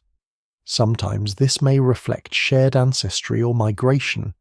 Sometimes it may reflect imitation exchange or contact. The evidence can be difficult to untangle. Archaeologists must ask whether a style moved because people moved because ideas moved, or because different people arrived at similar solutions independently. The answer varies, but the question itself reveals a world where culture is not frozen in place. One lesser-known detail is that exchange can move invisible things along with visible ones. A shell bead may be accompanied by a story about the coast. A new blade technique may travel with a visiting relative. A pigment source may become known because someone describes a distant cliff. A marriage partner may bring songs, words, recipes, taboos, or tool-making habits. The archaeological object is only the hard residue of a much softer traffic. What mattered most may have been knowledge. Long-distance contact also complicates the idea of prehistoric isolation. Some groups surely lived in remote or sparsely connected conditions, especially in difficult landscapes or after population crashes. But many Stone Age societies appear to have been part of wider human worlds. A person might know only a portion directly, but through chains of connection, information and materials could travel far. The horizon was not a wall, it was a direction from which people, stories, dangers, and gifts might come. This has consequences for innovation. Inventions spread more easily through connected networks. A better way to have to point sew a garment shape, a blade prepare a hide use pigment or process food can move from one group to another if relationships exist. Without contact, useful ideas may remain local or disappear when a small group dies out. With contact, knowledge has more chances to survive. Culture becomes more resilient when it can travel, yet networks can also carry risk. Contact may bring conflict, competition, disease, theft, betrayal, or pressure over resources. The same route that brings rare stone can bring enemies. The same gathering that renews alliances can ignite disputes. Stone Age people were not living in a peaceful web of endless sharing. Human relationships have always been mixed. Cooperation and rivalry often travel together. Intelligence lies in managing both. The objects that moved may also have helped manage trust. Gifts can create obligation. Ornaments can signal identity. Shared styles can make strangers recognizable. Repeated exchange can turn distant groups into known partners. In a world without passports, written contracts, or formal borders, material culture may help people know who belongs, who is allied, who has travelled, and who can be approached. A bead is not only decoration, it may be a social passport written in shell. When later civilizations build markets, roads and trade routes, they do not invent connection from nothing. They formalize and expand something older. The Silk Roads, Bronze Age exchange, river trade, seafaring commerce, and urban marketplaces all rest on a deeper human capacity to value things from elsewhere, to trust beyond immediate kin, to move materials through social relationships, and to imagine distant places through objects held in the hand. In the Stone Age, there is no merchant's ledger to preserve the transaction. There is no stamped coin, no receipt, no warehouse seal. There is only the travelled object and the human web implied by its journey. A shell bead inland, a volcanic glass blade far from its source, a piece of ochre carried across a landscape, a technique appearing where it was not before. Small things, almost silent, but they reveal a mind that does not stop at the edge of the camp. The world of Stone Age exchange is therefore not a primitive prelude to real trade. It is a different kind of economy woven from kinship memory, obligation, curiosity, and need. It shows humans doing what humans still do, reaching beyond the known, attaching meaning to matter and turning distance into relationship. Long before markets, people already understand that the faraway can matter, that a thing from elsewhere can carry power, and that survival itself may depend on keeping open the paths between one firelit group and another. The dead do not disappear easily from the human mind. A body stops moving, breath leaves, warmth fades, and yet something remains in the living memory. Grief, fear, obligation, perhaps love sharpened by absence. In the Stone Age, as in every age after it, death is not only a biological event, it is a social problem. The living must decide what to do with the body, how to treat the place where death happened, whether to keep objects, remove them, bury them, burn them, mark them, avoid them, return to them, speak of them, or remain silent. In those decisions, archaeologists sometimes glimpse the edges of belief. Burials are among the most emotionally powerful finds in prehistory, but they are also among the most difficult to interpret. A body placed in the ground may suggest care, ritual, hygiene, affection, fear, practicality, or some combination of these. A grave with objects may imply offerings, possessions, identity, status, memory, or symbolic meaning. Red ochre sprinkled near bones may have carried ritual significance, but it also had practical and decorative uses. A body arranged in a certain posture may reflect intention, but intention is not always easy to translate across tens of thousands of years. Scholars still debate many early burials, and the evidence remains incomplete. Still, the repeated care shown in some cases is hard to dismiss. One of the striking things about prehistoric burial is that it turns a person into a place. The dead body becomes fixed in the landscape while the living continue to move. A camp may shift, animals may migrate, rivers may rise, but a grave can anchor memory. People may return to it, avoid it, or carry knowledge of it in stories. Even when no monument survives, the act of burial can create a hidden map of relationships beneath the ground. The living landscape gains an invisible population. Some graves contain children, which makes the evidence especially haunting. A child's burial with beads, ochre tool shells, or animal remains can challenge modern assumptions about status and value. These objects may not mean the same thing everywhere, and caution is necessary, but they show that even those too young to hunt, make tools, or lead were sometimes treated with great attention. This suggests that personhood was not measured only by practical contribution. The group could invest meaning in lives that had barely begun. Other remains show manipulation of bones after death. Skulls separated bodies, reburied bones curated, or fragments moved. In some later prehistoric contexts, skulls are plastered, decorated, displayed, or kept close to the living, though these practices vary widely by time and place. Such treatment may reflect ancestor veneration, fear, identity, territorial memory, or rituals we cannot fully reconstruct. No single explanation fully accounts for the diversity. But these acts reveal that death could remain active. The dead might continue to matter after burial, not as bodies alone, but as presences in social memory. The idea of ritual is often used when practical explanations seem insufficient, but ritual should not be treated as a vague label for anything mysterious. Ritual is structured action. It gives form to uncertainty. It can help people manage grief, bind groups, mark transitions, make claims, teach values, or create a sense of order in a frightening world. If Stone Age people performed rituals around death, hunting caves, seasons, or ancestors, those rituals were not irrational decorations added to real life. They may have been part of how real life was held together.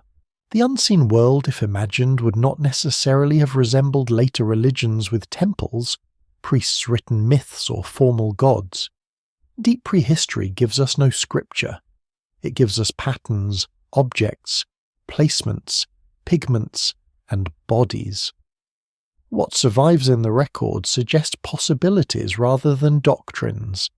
People may have believed in spirits, ancestors, animal powers, dream worlds, forces in the landscape, or something entirely different from categories familiar today. Some claims go far beyond the evidence and become speculation. The safest approach is also the most respectful acknowledge that symbolic and ritual behavior existed in some form, while admitting that its meanings are partly lost. Caves again enter the story. Some deep cave spaces seem to have been more than ordinary shelters. They contain images, footprints, broken formations, arranged objects, or traces of repeated visits. In certain places, children and adults walked across soft floors thousands of years ago, leaving footprints that later hardened into time capsules. A footprint is not a burial, not an offering, not a painting, but it is a presence. It records a body moving through a special space.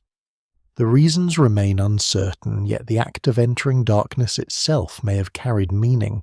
Animals may have occupied a powerful place in Stone Age thought. This is hardly surprising. Animals fed people, endangered them, clothed them, guided their movements, and shaped their imagination. A herd could mean survival. A predator could mean death. A bird could reveal seasons or carrion. A mammoth or bison was not merely meat. It was a force in the landscape. Some art and ritual traces suggest animals were thought with, not just hunted. Yet again, caution is needed. To paint an animal is not automatically to worship it. To bury animal parts with humans is not automatically to sacrifice them. The relationship may have been practical, symbolic, emotional, and cosmological all at once. One surprising detail is that some Stone Age rituals may have involved ordinary materials transformed by context.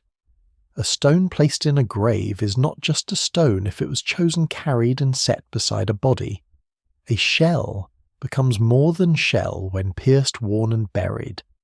Ochre becomes more than pigment when spread over bones. Meaning often arises not from the material itself, but from what people do with it. The same object can be tool, ornament, offering, memory, and sign. Ritual also connects to time. Seasonal ceremonies, if they existed, could have helped coordinate movement, mating, gathering, hunting, or exchange. Repeated acts at certain places may have kept calendars alive without writing. A group might return when animals migrated, when plants ripened, when stars appeared, when snow melted, when ancestors were remembered. Practical timing and sacred timing need not be separate. In many human societies, the useful and the meaningful are intertwined. The difficulty is that archaeology finds the residue, not the experience. It finds the grave, not the tears. It finds pigment, not the chant. It finds bones, not the fear of death or hope beyond it. It finds a handprint, not the story told before the hand touched stone. The deeper meaning remains just beyond reach. Yet the residue is enough to show that Stone Age people were not living in a flat world of immediate appetite. They marked bodies, places, and objects with significance. This matters because intelligence is not only problem-solving in the narrow sense. It is also the ability to live with what cannot be solved. Death cannot be hunted, trapped, cooked, or repaired. Grief cannot be sharpened into a blade. The unknown cannot be fully mapped. Ritual may be one of humanity's oldest ways of giving shape to these limits. It does not remove uncertainty. It makes uncertainty bearable. At the edge of a grave beside a cave wall near a cluster of ochre-stained bones, we meet a mind that asks more of the world than food and shelter. We meet people who remember the dead, who place meaning into objects, who return to special places, who perhaps imagine relationships extending beyond visible life. The evidence does not let us hear their beliefs clearly, but it lets us see that they had them, or at least that they acted as if the world contained more than what could be touched. In that space between the known and the unseen, Stone Age intelligence becomes deeply human. The Stone Age is often imagined as ancient and still, but the world beneath it is restless. Ice grows over continents and then retreats. Seas fall away from coasts and then return to drown them. Volcanoes darken skies. Rivers burst their banks. Forests vanish into grassland, then creep back again. Animals that once seemed permanent disappear. The ground itself can shake, burn, flood, freeze, or dry until a familiar place becomes strange. For Stone Age people, disaster is not an abstract geological event. It is the river that no longer gives fish, the herd that fails to arrive the coast, that moves the winter that lasts too long, the ash that settles over plants, the old route that leads into danger. Their intelligence is tested most clearly when the world breaks its own patterns. A stable landscape rewards memory. An unstable one rewards memory plus flexibility. People must know what usually happens, but they must also recognize when usual knowledge no longer applies. This is a difficult kind of wisdom. Too much attachment to old patterns can be deadly. Too little trust in inherited knowledge can be just as dangerous. The surviving group is often the one that can hold tradition lightly enough to adapt, but firmly enough not to lose everything. Climate shifts are among the great hidden forces of prehistory. During the Ice Age, world temperatures do not simply remain cold in one steady way. Conditions pulse, Wet regions dry, dry regions bloom, grasslands expand, forests retreat, sea levels drop when water is locked in ice, exposing huge plains where people and animals can move. Later warming seas rise again, covering camps, paths, graves, and shorelines beneath water. The evidence remains incomplete, partly because so many ancient coastal worlds are now drowned. Entire chapters of human life may lie offshore, buried under sediment and waves. These changes reshape the menu of survival. A group adapted to following large herbivores may suffer when herds shift routes or decline. A community using coastal resources may be forced inland as the sea rises, or may follow the changing shore across generations. People who know a wetland may have to learn a drier world. People who know open country may have to adapt to forest. Stone Age intelligence is not simply the ability to survive nature. It is the ability to survive nature's refusal to stay the same. Volcanoes add suddenness to this slow pressure. A major eruption can spread ash across vast regions, poison water, damage plants, disrupt weather, and alter animal movement. Not every eruption becomes a catastrophe for human groups, and scholars still debate the scale of impact from particular prehistoric eruptions. But even local events can be devastating.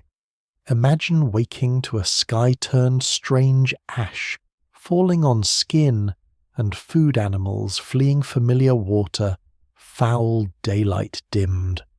Without written forecasts or distant authorities, people must interpret the signs themselves.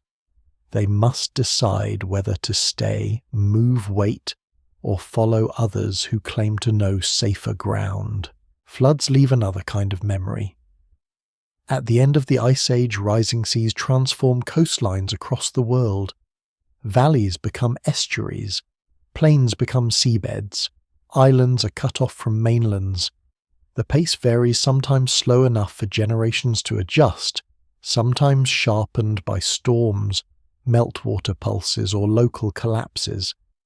It is tempting to connect all later flood myths directly to Ice Age memories, but that is difficult to prove and often overclaimed. Still, it is reasonable to imagine that communities who watched water claim old places would remember it. A drowned camp is not a theory. It is loss. Extinction also walks through this world. Mammoths, mastodons, giant ground sloths, woolly rhinoceroses, cave bears, enormous birds, and many other large animals vanish from different regions at different times. The causes vary and remain debated. Climate change, habitat shifts, human hunting, ecological disruption, slow reproductive rates, and combinations of pressures all play roles. No single explanation fully accounts for every extinction. But for people living through these changes, the disappearance of large animals would not be an academic puzzle. It would mean fewer hides, fewer bones, fewer stories, fewer tracks in snow, fewer reasons to return to old hunting grounds. Humans may have contributed to some extinctions, but they were also forced to adapt to the consequences. If a great animal disappears, technologies built around it must change. Routes may lose purpose, rituals may shift, children may hear of creatures they never see. A people who once relied on mammoth bone for construction or mammoth herds for food cannot simply continue as before. They must turn to smaller gamefish plants, birds, stored foods, new tools, new territories, new social arrangements. Adaptation is not always triumphant, sometimes it's grief made practical. There is a lesser-known intelligence in disaster memory. A group that survives a rare event may preserve warnings for descendants who never witnessed it. A dangerous valley, a poisonous ash layer, a flood-prone crossing a coast that can vanish in storm.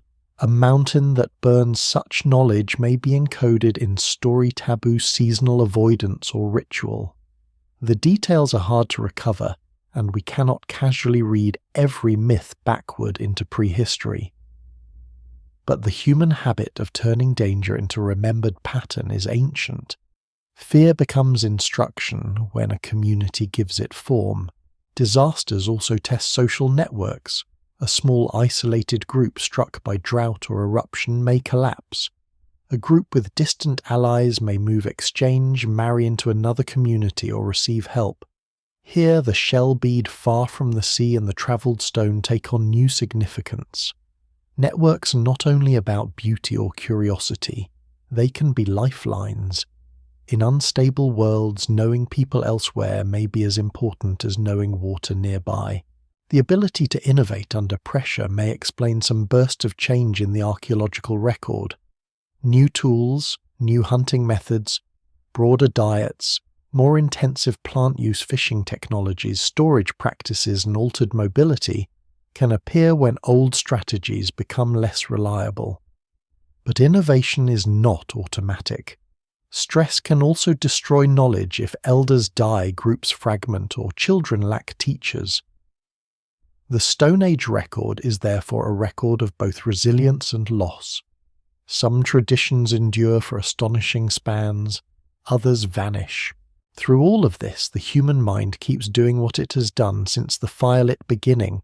It looks for patterns, stores, memory shares, warnings, and imagines futures. A drying lake is not only a drying lake, it is a sign that movement may be needed. A missing herd is not only hunger, it is evidence that something has changed. Ash on leaves, dead fish, strange clouds, animals moving out of season, insects appearing in new places, tides reaching old camps, each can become part of a changing map. Stone Age people were not modern scientists, but they were observers of consequence. They lived close enough to environmental change to feel it in their bodies. Their knowledge was local, practical, and often tested by danger. They did not need graphs to know that a place was becoming harder to live in. They did not need written climate records to remember that winters had changed. They measured the world in tracks: hunger, smoke, flowering, migration, thirst, and survival. The mystery is not that some Stone Age groups disappeared when disaster came. The mystery is how many endured. Across continents and millennia, people faced cold, drought, flood, eruption, animal loss, and landscapes that refused permanence. They carried tools, stories, children, embers, ornaments, and grief from one changing place to another. They did not conquer the earth in the modern sense. They learned its moods well enough to keep moving through them. Their intelligence was not the dream of controlling nature completely. It was the harder, older art of listening before the world changed again. For a long time, farming was treated as the obvious next step, as if human history had been patiently climbing toward wheat fields, villages, pottery, and permanent houses. In that older story, hunter-gatherers lived at the edge of survival, until someone discovered seeds, planted them, and unlocked progress. The wild world gave way to the civilized field. Wandering ended. History began. It is a satisfying tale because it is simple, and because the people telling it usually live inside the world farming created. But the deeper evidence makes the transformation far stranger. Agriculture was not simply an upgrade. It was a gamble. In many places, early farmers worked harder at a narrower diet, lived closer to waste and disease, and became more vulnerable to crop failure than the foragers who came before them.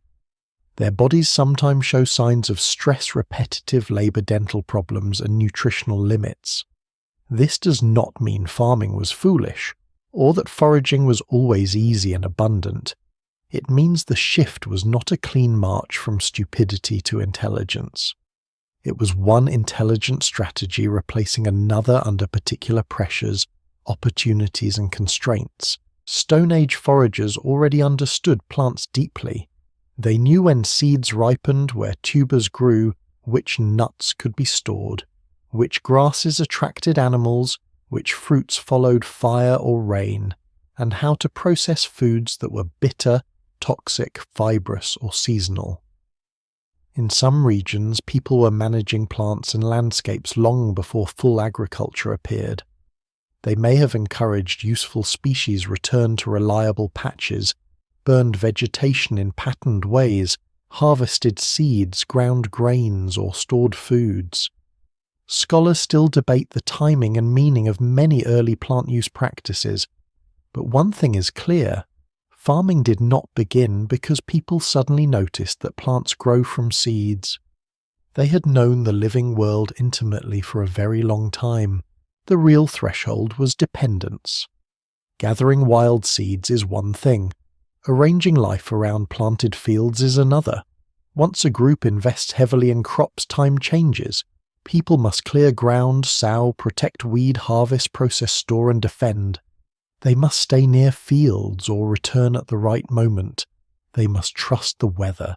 They must hope pests do not come, that rain does not fail, that frost does not strike, that neighbours do not steal the stored grain. Farming turns the future into a place of investment and anxiety. A field is a promise made to a season that may not keep its side of the bargain. Yet farming offered real advantages. It could produce large amounts of food in one place. It could support population growth. It could feed children with soft cereals and stored staples. It could make settlement more permanent. It could create surplus, and surplus could support specialists, leaders, builders, priests, warriors, traders, and eventually states. But these advantages came with traps. More food could mean more people, and more people meant a greater need for more food. A community could become locked into farming because too many lives now depended on it to return easily to older ways. Agriculture was not only chosen.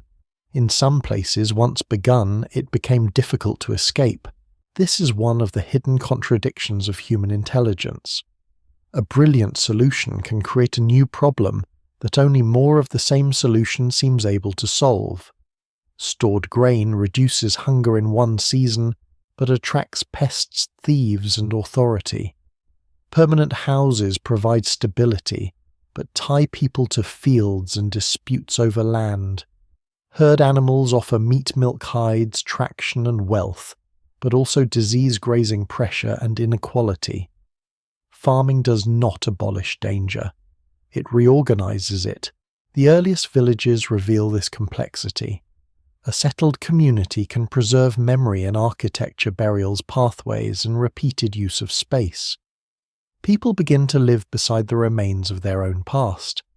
A house is rebuilt over an older house.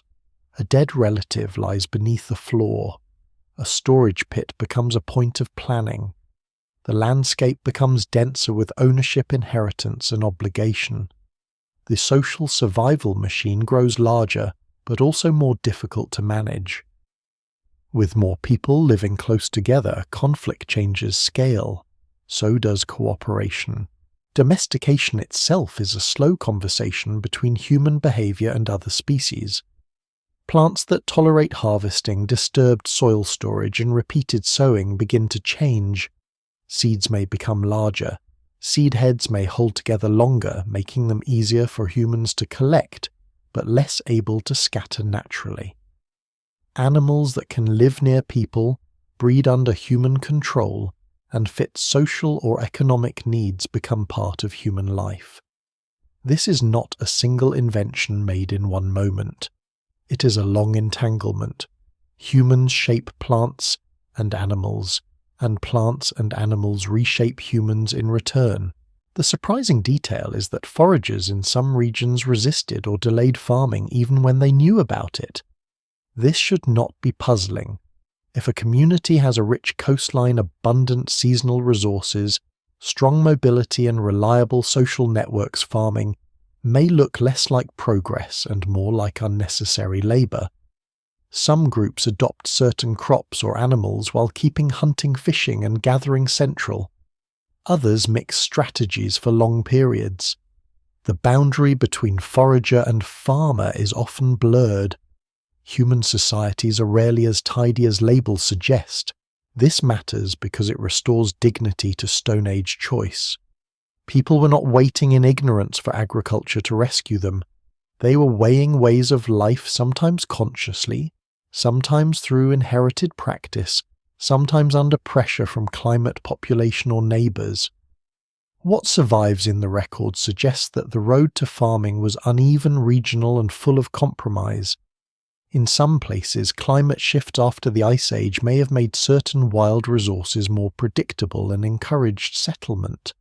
In others, population pressure may have made intensified food production attractive. Elsewhere, social competition, feasting, storage, or ritual may have played roles. No single explanation fully accounts for the agricultural transition everywhere, and when farming spreads, the old Stone Age intelligence does not vanish. It is redirected. The same powers of observation once used to track herds now watch soil, rain, seedlings, pests, and animal breeding. The same memory that held migration routes now holds planting times and storage rules. The same social negotiation that managed sharing in mobile groups now manages land, labour, marriage, inheritance, and surplus. Farming is not the birth of intelligence. It is a new arena for intelligence, one with heavier consequences. The threshold also changes humanity's relationship with risk. Foragers often spread risk by using many foods across wide landscapes. Farmers may concentrate risk in fewer species and smaller territories. A failed crop can threaten everyone. This encourages storage planning, ritual, trade, conflict, and authority. It may also encourage new ideas of property. A field improved by labour becomes something people may claim, defend, inherit, or fight over. The land is no longer only a living map of movement. It becomes a ledger of investment. From this threshold, the later world begins to emerge. Villages, towns, temples, walls, ranks, taxes, armies, writing, and states. But beneath them all remains the older mind. The farmer watching clouds is kin to the tracker reading mud. The potter controlling heat is kin to the fire tender managing coals. The builder raising walls is kin to the shelter maker bending branches against wind. Civilization grows from Stone Age roots, not from a clean break. So the question is not why humans finally became smart enough to farm. The question is why certain humans in certain places under certain pressures began to accept the risks of tying themselves to fields. The answer is tangled, debated, and different across the world. But one thing is clear, agriculture did not prove that Stone Age people had been simple. It proved the opposite. Only minds already rich with plant knowledge, seasonal memory, social coordination, toolmaking, storage, and long-term planning could step across the farming threshold at all. The inheritance of the Stone Age is not buried only in caves, tools, bones, and old campsites. It is also carried inside modern life, often so deeply that it goes unnoticed.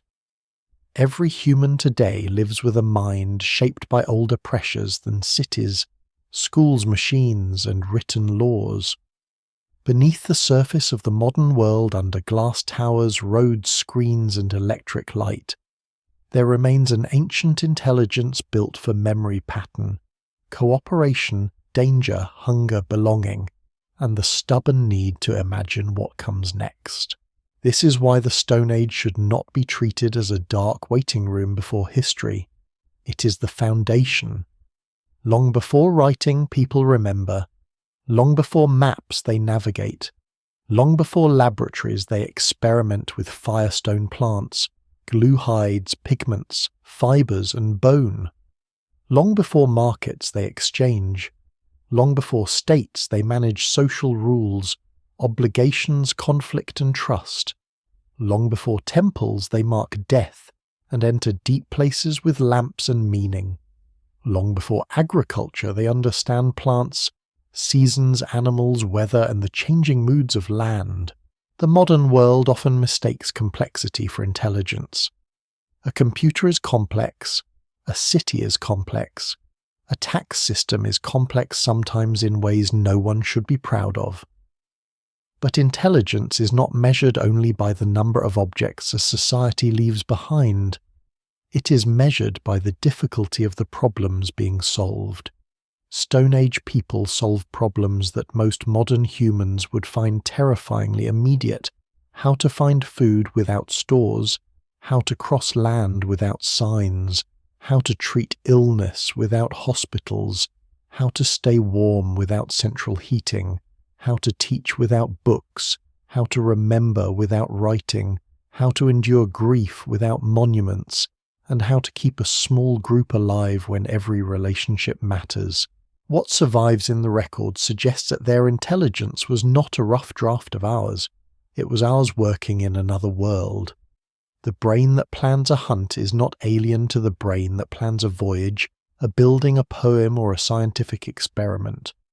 The hand that shapes stone by imagining hidden fracture lines belongs to the same human story as the hand that shapes metal code or music. The voice that carries a warning across generations is part of the same inheritance as every classroom, every archive, every history ever told, and yet humility is necessary. We do not know everything. Scholars still debate the meanings of many images, burials, ornaments, migrations, extinctions, and early technologies. The evidence remains incomplete, and much of the most important material has vanished. Wood rots, fibre decays, songs disappear, coastlines drown, bodies return to earth. We're left with fragments, and fragments can mislead when treated too confidently. But the fragments we do have are enough to change the picture. They show minds capable of foresight, beauty, care, symbolism, adaptation, and astonishing endurance. The forgotten inheritance is also emotional. Humans still gather around light. We still tell stories to make fear manageable. We still decorate our bodies, carry objects from faraway places, mark our dead, teach children through repetition, build identities through shared memory, and read meaning into landscapes. We still depend on cooperation more than we like to admit. We still carry maps in our heads, even if satellites now speak over them. We still look for patterns in uncertainty, sometimes wisely, sometimes too eagerly.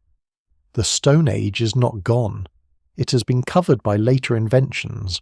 Perhaps this is why the old caricature of primitive humans is so persistent. It protects modern pride. It lets us imagine that intelligence belongs mostly to us, to our age, to our machines, to our written knowledge. But prehistory does not flatter that idea. It reveals that human brilliance is older, quieter, and more widely distributed than civilization's monuments suggest. It was present in a child learning tracks in an elder, remembering drought in a maker, turning stone in a group, sharing meat in a hand, pressed against a cave wall in a boat, pushed toward an island in a grave prepared with care. Stone Age people were smarter than we think because we have often been asking the wrong question. We asked why they did not build what we build. We should have asked how they survived long enough for anything later to be possible. Their world did not reward comfort. It rewarded attention. It rewarded patience, memory, flexibility, and trust. It rewarded those who could see tomorrow inside today's small signs. And so the Stone Age does not stand behind us as an age of failure. It stands beneath us as an age of achievement so old that most of its monuments are invisible. The monument is not a tower. It is the human mind itself trained by wind, hunger, flamestone, animal movement, grief, and story. Every later civilization is built on that ancient ground. The fire is lower now. The great animals have moved into darkness. The painted caves are silent again, their walls holding shapes that no living artist can explain. The coastlines where people once walked lie under cold water. The camps have scattered into soil. The voices are gone, and with them the names of children, rivers, ancestors, storms, and stars.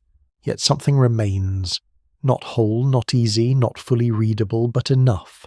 A blade in the ground, a bead far from the sea, a hearth stained into earth, a footprint hardened in cave mud, a burial touched with pigment, a tool shaped so carefully that the maker's patience still seems present in the edge. These are small survivals, but they open into immense lives. The Stone Age asks us to slow down before we judge the past. It asks us to imagine intelligence without writing science, without equations, maps, without paper memory, without archives, art, without galleries, and law without walls. It asks us to see that a person can leave almost nothing and still belong to a world of deep knowledge. Modern civilization is loud. It records itself obsessively. It builds high, writes, endlessly measures constantly, and often mistakes its noise for wisdom. But beneath that noise is an older human rhythm, watching the weather, caring for the young, remembering the dead, fearing the dark, gathering around warmth, and trying to understand what the world is telling us before it changes. The people of the Stone Age did not know they were living at the beginning of a story. They were simply alive inside their own present, as urgent and complete as ours feels now.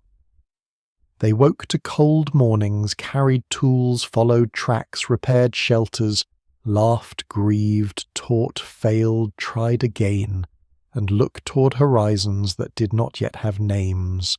Their intelligence was not a promise of civilization. It was already enough for a human life, and if we listen carefully past the stone, past the silence, past the long damage of time, the final image is not of primitive figures fading into darkness. It is of people gathered around a small fire under an enormous sky, holding in memory a world too fragile to write down and carrying it forward, one story, one tool, one child, one dawn at a time.